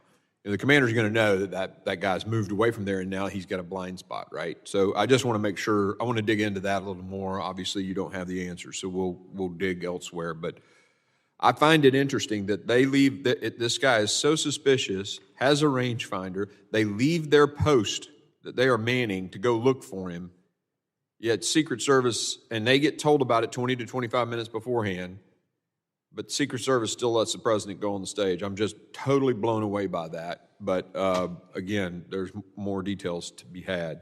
Thank you for being here. I really appreciate it. I'm going to turn it over now to the ranking member for his 5 minutes of questioning. Gentlemen, thank you for being here today. Commissioner Paris, Mr. Yost, we're looking at a rearview mirror of what happened. A lot of good questions from both sides of the aisle. Commissioner Paris, you don't have the luxury of time. You're protecting governor, and you'll be protecting high-profile candidates in your battleground state, like right about now. I'm trying to figure out how we help you do your job a whole lot better. Mr. Kelly, his line of questioning was interesting, and I considered it important because that's his background, that's his backyard. And he asked, who decided the site of the event? It's a good question.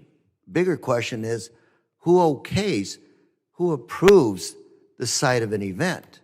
And I come back to what I said earlier, which is one of those officers on the ground said, Lou, he said, who's in charge? The Secret Service says good or bad. Does the campaign then say good or bad, or does the campaign have the ability to override the Secret Service at an event? And I ask this question from you, Commissioner Paris, you're going to have to make these decisions here real soon. Because if I'm here where you're at today you've learned some lessons. The 13th to today, we've all learned some lessons, and you have to execute, sir. And it's not your responsibility. It's not our responsibility. It's all of us, our responsibility. And I want to know how we can help you clarify these lines of command, so to speak, to make sure that we minimize the possibilities of this happening again. Who makes the decisions? Who's in charge? What are the lessons we've learned today, gentlemen? Sir, what is it that we can do to make sure that it's not going to be on your shoulders? You're not going to be able to resign. You have to execute, please. I appreciate your comments very much. I can say that through the governor and the legislature in the Commonwealth of Pennsylvania, we are very supported, and we have the resources, I believe, moving forward to rise to the occasion. The Secret Service remains the agency with the most experience traditionally when you talk about organizational knowledge to carry this forward. Responsible for the Pennsylvania State Police, I pledge that any and all support that we can give to keep all Pennsylvanians safe, which is what 6,400 civilian and enlisted Pennsylvania State Police show up every day to do, we will do. We want a robust republic, and we want to secure people's ability to express their views, and we have worked diligently and will continue to work diligently to make sure that that happens, sir. Commissioner Paris, you are the thin blue line, keeps us safe. Secret Service is an even thinner line that keeps, in many ways, our democracy functioning, protecting us. They have to score 100%. They cannot let one bad thing happen as they did on the 13th. I want to make sure that we know that we give the Secret Service the ability to make those decisions when it comes to the safety of our candidates and elected officials. And for the third time, I'm going to repeat those words that were told to me by an individual, law enforcement individual on the ground when he said, Lou, who's in charge? Is it the campaign or is it the Secret Service? And I'd like to get to the bottom of that and make sure it's the Secret Service that's in charge. I don't know who is in charge, and I hope to God that we do find out. And I hope it's a Secret Service, and if it is a Secret Service, that reaffirm that they are in charge, because the buck stops somewhere, and it's got to be here. This committee, the government, with us in Congress. Gentlemen, thank you very much, and Mr. Chairman, I yield. Gentleman yields back. I now recognize myself for 5 minutes of questioning. Colonel Paris and Mr. Yos, I appreciate your patience in continuing through this questioning. And I would submit that I think your candor, Colonel Paris, has been very refreshing, and it paints a clear contrast from what was the testimony of the director of the Secret Service yesterday, who's now resigned. But her resignation doesn't resolve a thing. And in fact, the criminal investigation that your department is undertaking, that presumably Butler authorities may be involved in, FBI is undertaking, those don't really resolve anything. They affix criminal liability of someone who's presumably, if they acted alone, is dead. What is the most important issue is we have a national security crisis. We have right now, the only person who's been inactivated, as I understand it, is the sharpshooter who took the perp out. The people who made what appear to be unbelievably horrendous decisions. You can't even imagine. It boggles the mind, the decisions that were made. They're still in place. And we have multiple protectees moving around the country every day. And those same people, I don't even know if they've changed anything about what they're doing. Presumably you would think so, but we don't know that. So I think we need to learn as much as possible from you. I will say as a note of departure, I don't think, from what I've heard, you've made pretty clear the Pennsylvania State Police didn't do anything wrong. I don't know whether Butler County ESU might have done something wrong, so let me bear into that. Okay, all right. But it's clear to me as a bell that Secret Service, and everyone's characterized it as a colossal failure because it's obvious to everyone concerned that that's the case. The two who were, I'm going to get one thing I understand transpired while I was absent from the hearing for a bit. Do I understand that the two Butler ESU officers who one hoisted the other to the roof line where the crooks turned and leveled the rifle at him, those were two different ESU officers than the ones that originally spotted crooks from the second floor? Is that correct? So just to be clear, my understanding is the two officers that responded and one hoisted up the second one were not part of Butler ESU. They were two separate municipal officers who were tasked with a different responsibility. I would speculate as an example to say a traffic post or a... Understood. And they responded. I don't know, again, the specifics as to how they were alerted, but just to be clear, they were two separate. Yes, sir. Okay. The ESU, the Butler ESU officers who spotted crooks, Do I understand correctly? They spotted him from the second floor of the AGR building. That is my understanding, yes, sir. Okay. Were they posted there in order to maintain overwatch on the roof, or were they generally assigned roving responsibility to be in the vicinity of that building? I can't answer that, and I would defer to the Secret Service as to what the communication was and the assignment given. Yeah, put that picture of the building up. I see that because I asked for it. I don't even know if I'll fit it in at this point. So that's, yeah, you see, so the Crooks was on the building directly facing the camera here, and you see the window open to the left. That's the second story of the AGR building where those ESU officers spotted Crooks, correct? That's my understanding. Okay. Did they advise their senior, their command that they were departing that location to look for Crooks? Do you know that? I do not know, sir. Why did they stay away from that position for so long? If I understand correctly, the picture of Crooks was texted about 20, 25 minutes ahead of the shooting. Is that correct, first of all?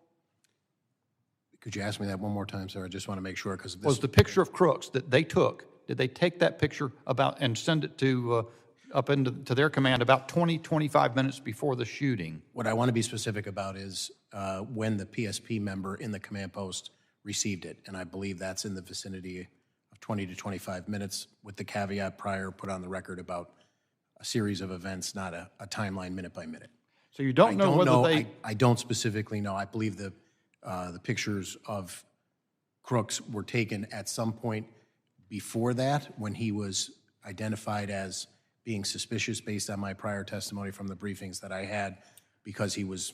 Okay, I get it. At least we've got a fairly long numbers of minutes, 10, 15, 20 minutes. Why did they not return to that post? Do you know that? I do not know, sir.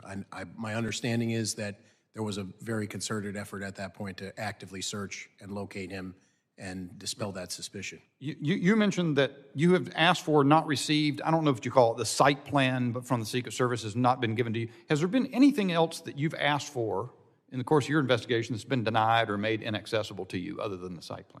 Again, I want to be clear. No, I'm not aware of anything else that we've asked for, and we have not been denied. I just believe we haven't received it yet, so I want to make sure I'm not mischaracterizing that. We asked for it, and we have yet to receive it. Yeah, we never get denied stuff. We just never get it. My time having expired, I recognize the gentleman from New York, Mr. Lilota. Thank you, Chairman. Colonel, I want to reiterate the appreciation this committee has for your energy, your stamina, your focus, your candor. It's regrettable that some of our federal colleagues are not at the table with you today. We would have liked to extract for them some of the facts from 10 days ago. My colleagues from both sides of the aisle, I think, asked good, fair questions of you, and you gave good, fair, accurate responses to them that helps us understand July 13th a little more. It was only 10 days ago, and we're probably only in the infancy of that investigation of our oversight responsibilities, but you've provided us a lot. I want to use the remainder of my time to look forward. There's going to be a lot of conjecture about what happened and who's at fault, but putting that aside, we've talked about flaws that happened on July 13th, be it tactical flaws about communication, strategic ones like lack of drones, administrative ones like command and control and who has what authority, what are the rules of engagement. So I wanted to ask you, Colonel, and it's been said, Pennsylvania is going to have a number of more rallies, appearances, where the public is going to interact with presidential candidates from both sides of the aisle. What are you going to do? How are you going to assert yourself in your leadership role to reduce the likelihood of an incident like this, specifically with respect to tactics? We understand that radio communications were a weakness. Do you have a perspective on looking forward, how you might command your officers in a different manner to ensure that from a tactical perspective, specifically with communications, these events are held differently in the future, sir?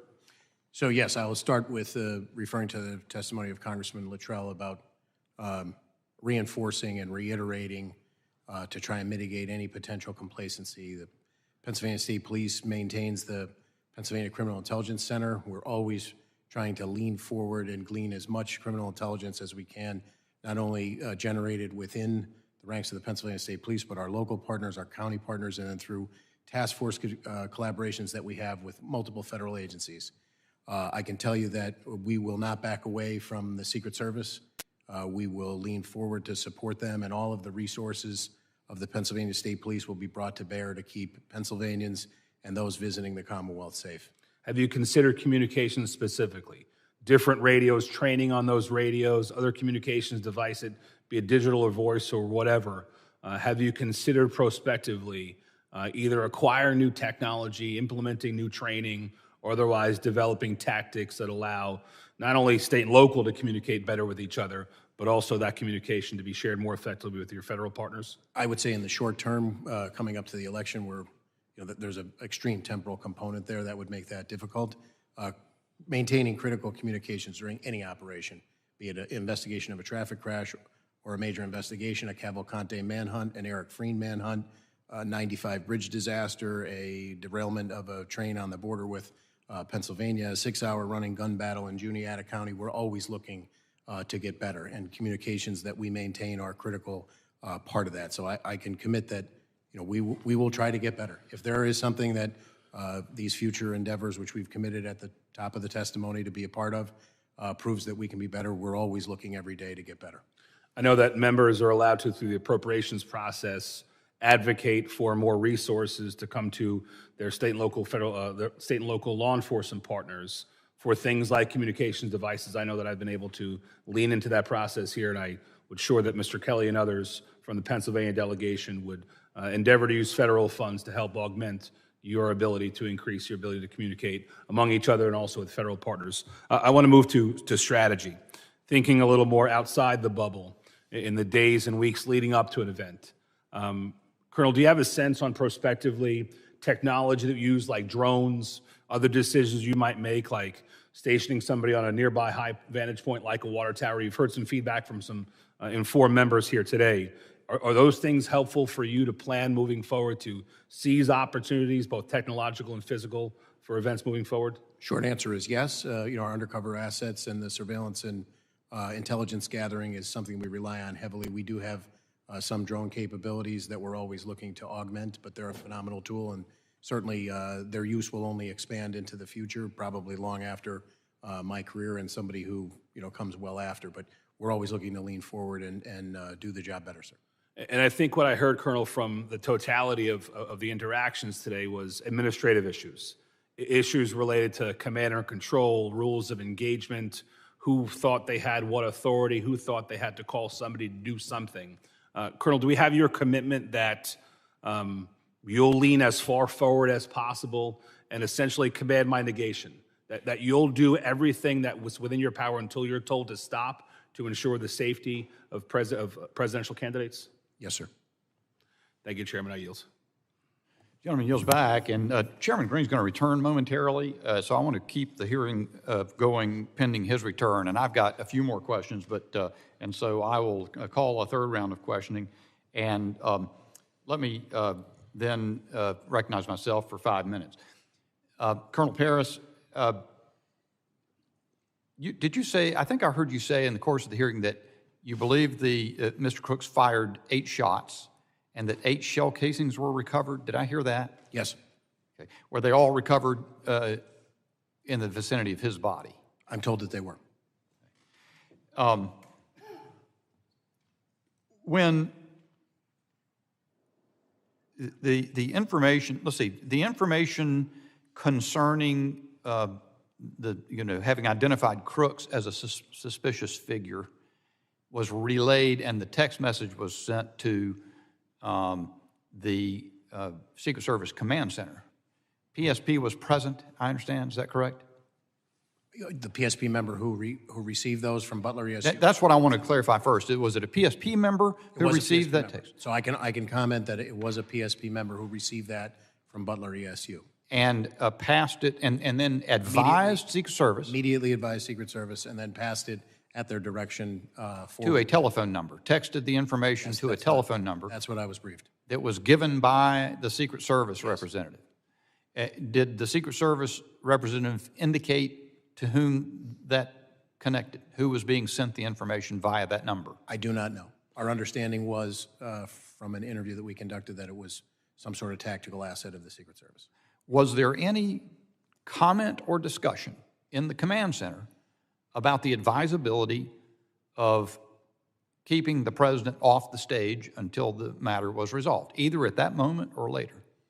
I do not know, and I would only underscore what I said before, the distinction between suspicion versus a threat. At that point, I think concerning, but it was still, the perspective at the time was suspicious and not yet a threat. How did,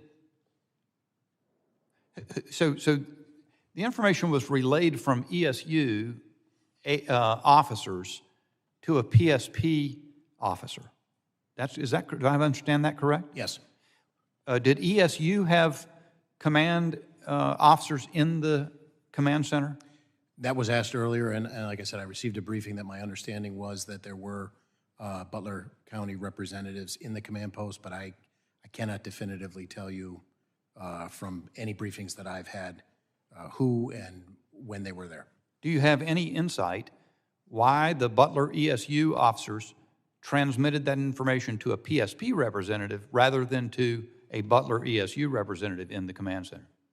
I understand that there was, the Butler ESU person from whom it came and the PSP member to whom it was sent they essentially knew one another. Was there any mechanism in place to monitor the location presence of the ESU officers who were at the second floor window and departed from there to go look for crooks? Was that any kind of communication ongoing in the command center with that, about that? I don't know. Right. Is that a regular practice in PSP operations to have someone monitoring the location, presence, posting, absence from posts of members of your force? I would say in general, you need to know where your assets are deployed, but I would also say, depending on what the prior rules of engagement are, there may be a situation that could realistically, outside of the example we're discussing today, that we would expect our people to make a decision in the immediate moment to address another issue.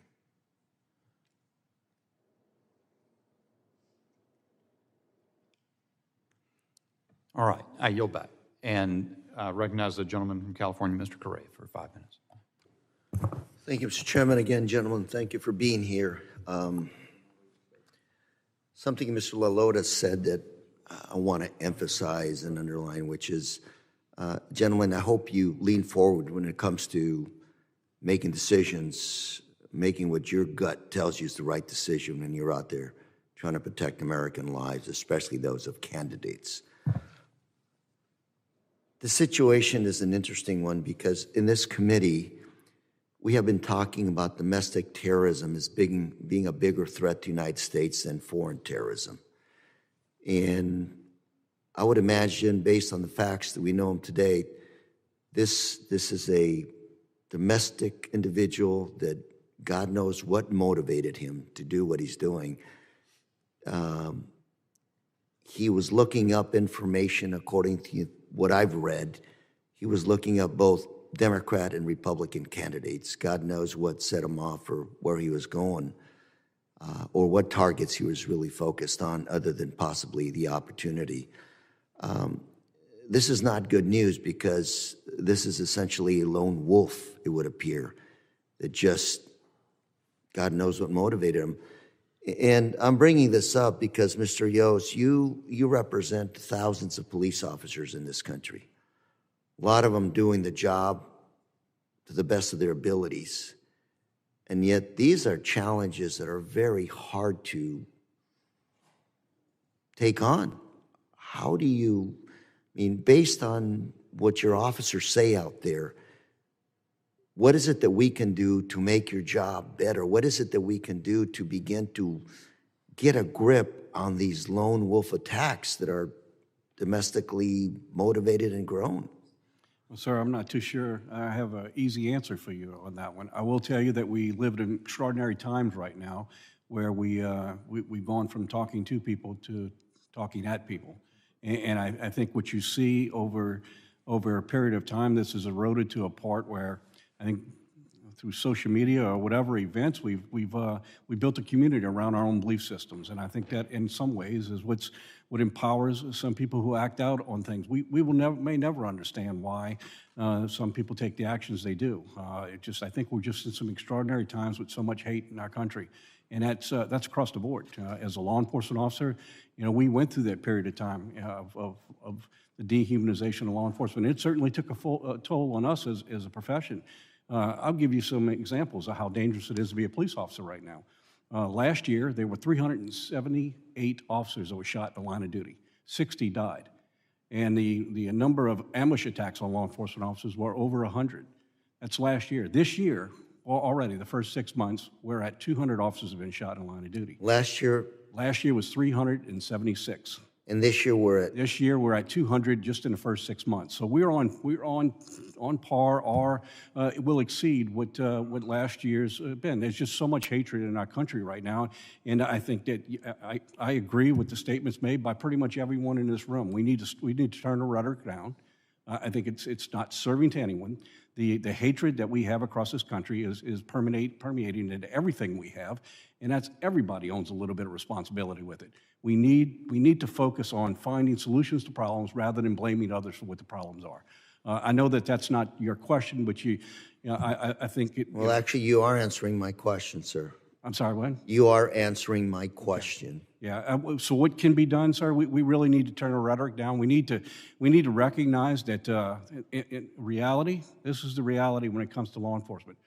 The majority of violent crime in this country is committed by a small percentage of people. And when we're able to separate them from the people that they prey on, we impact crime. We struggle in this country because law enforcement officers are doing their job to try and separate that. But I think our system has just so many layers in it that shows that it's fractured. And we really need to get back to the real business of protecting the people we serve.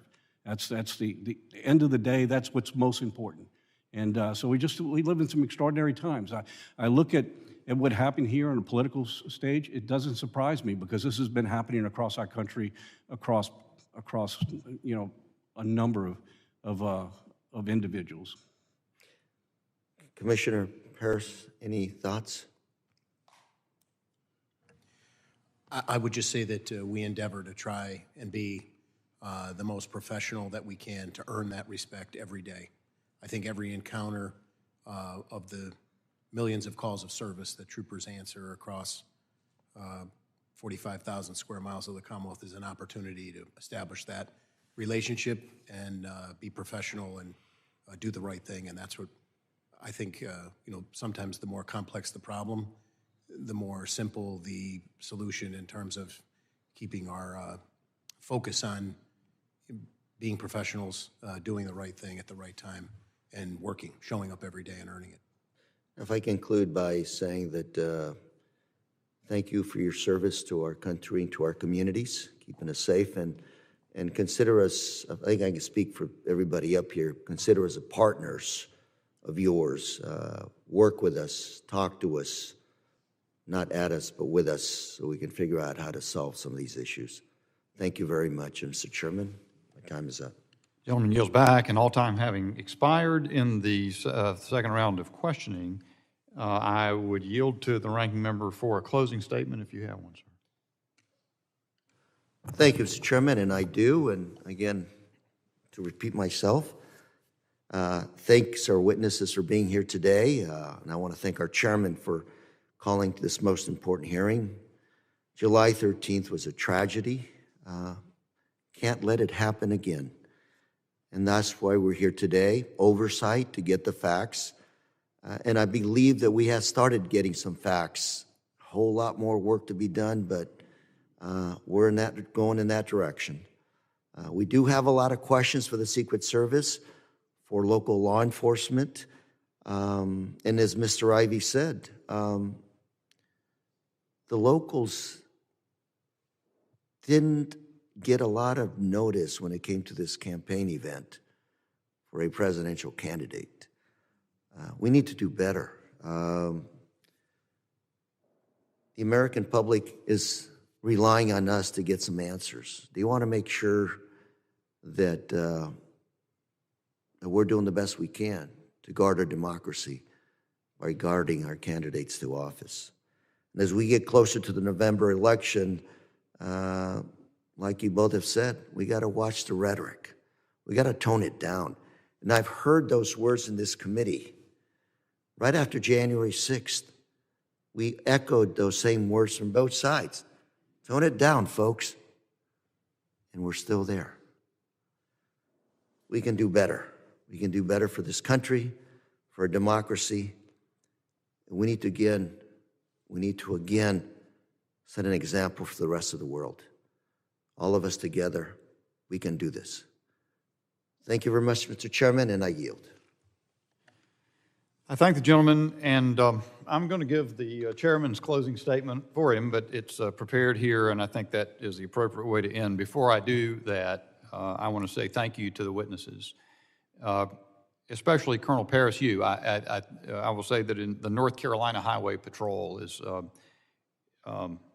an institution in my state that I have not, until I had occasion to serve in the legislature and then subsequently run for Congress and serve districts that have constantly changed in North Carolina, and I have seen institutionally how the State Highway Patrol has then fed the sheriff's offices over the course of time with the elected sheriffs who've come up in that institution. And I don't know that much about your organization, but you remind me of the fine men and women of the North Carolina Highway Patrol, and I really do appreciate your candor.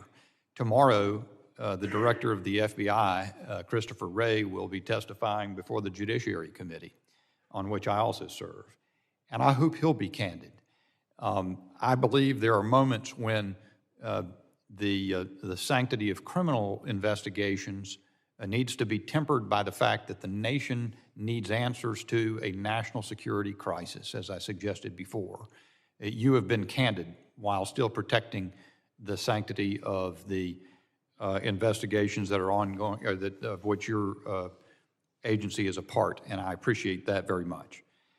So during this hearing, we got the news that Director Cheadle resigned. After refusing to give straightforward answers to Congress and the American people about the Secret Service's failures on July 13, seeing the chairman return, I'm going to pause and let him give his statement, which I had commenced. You're closing for me there?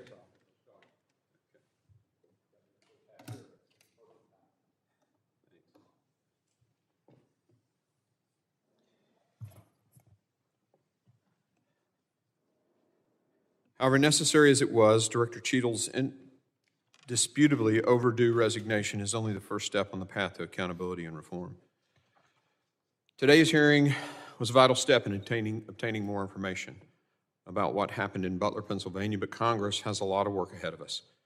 I think today, as we've questioned these professionals who've served their communities and their states for their lifetime, we've discovered a lot of facts, particularly about the operation. Yesterday when we were on the site, we learned about the planning failures.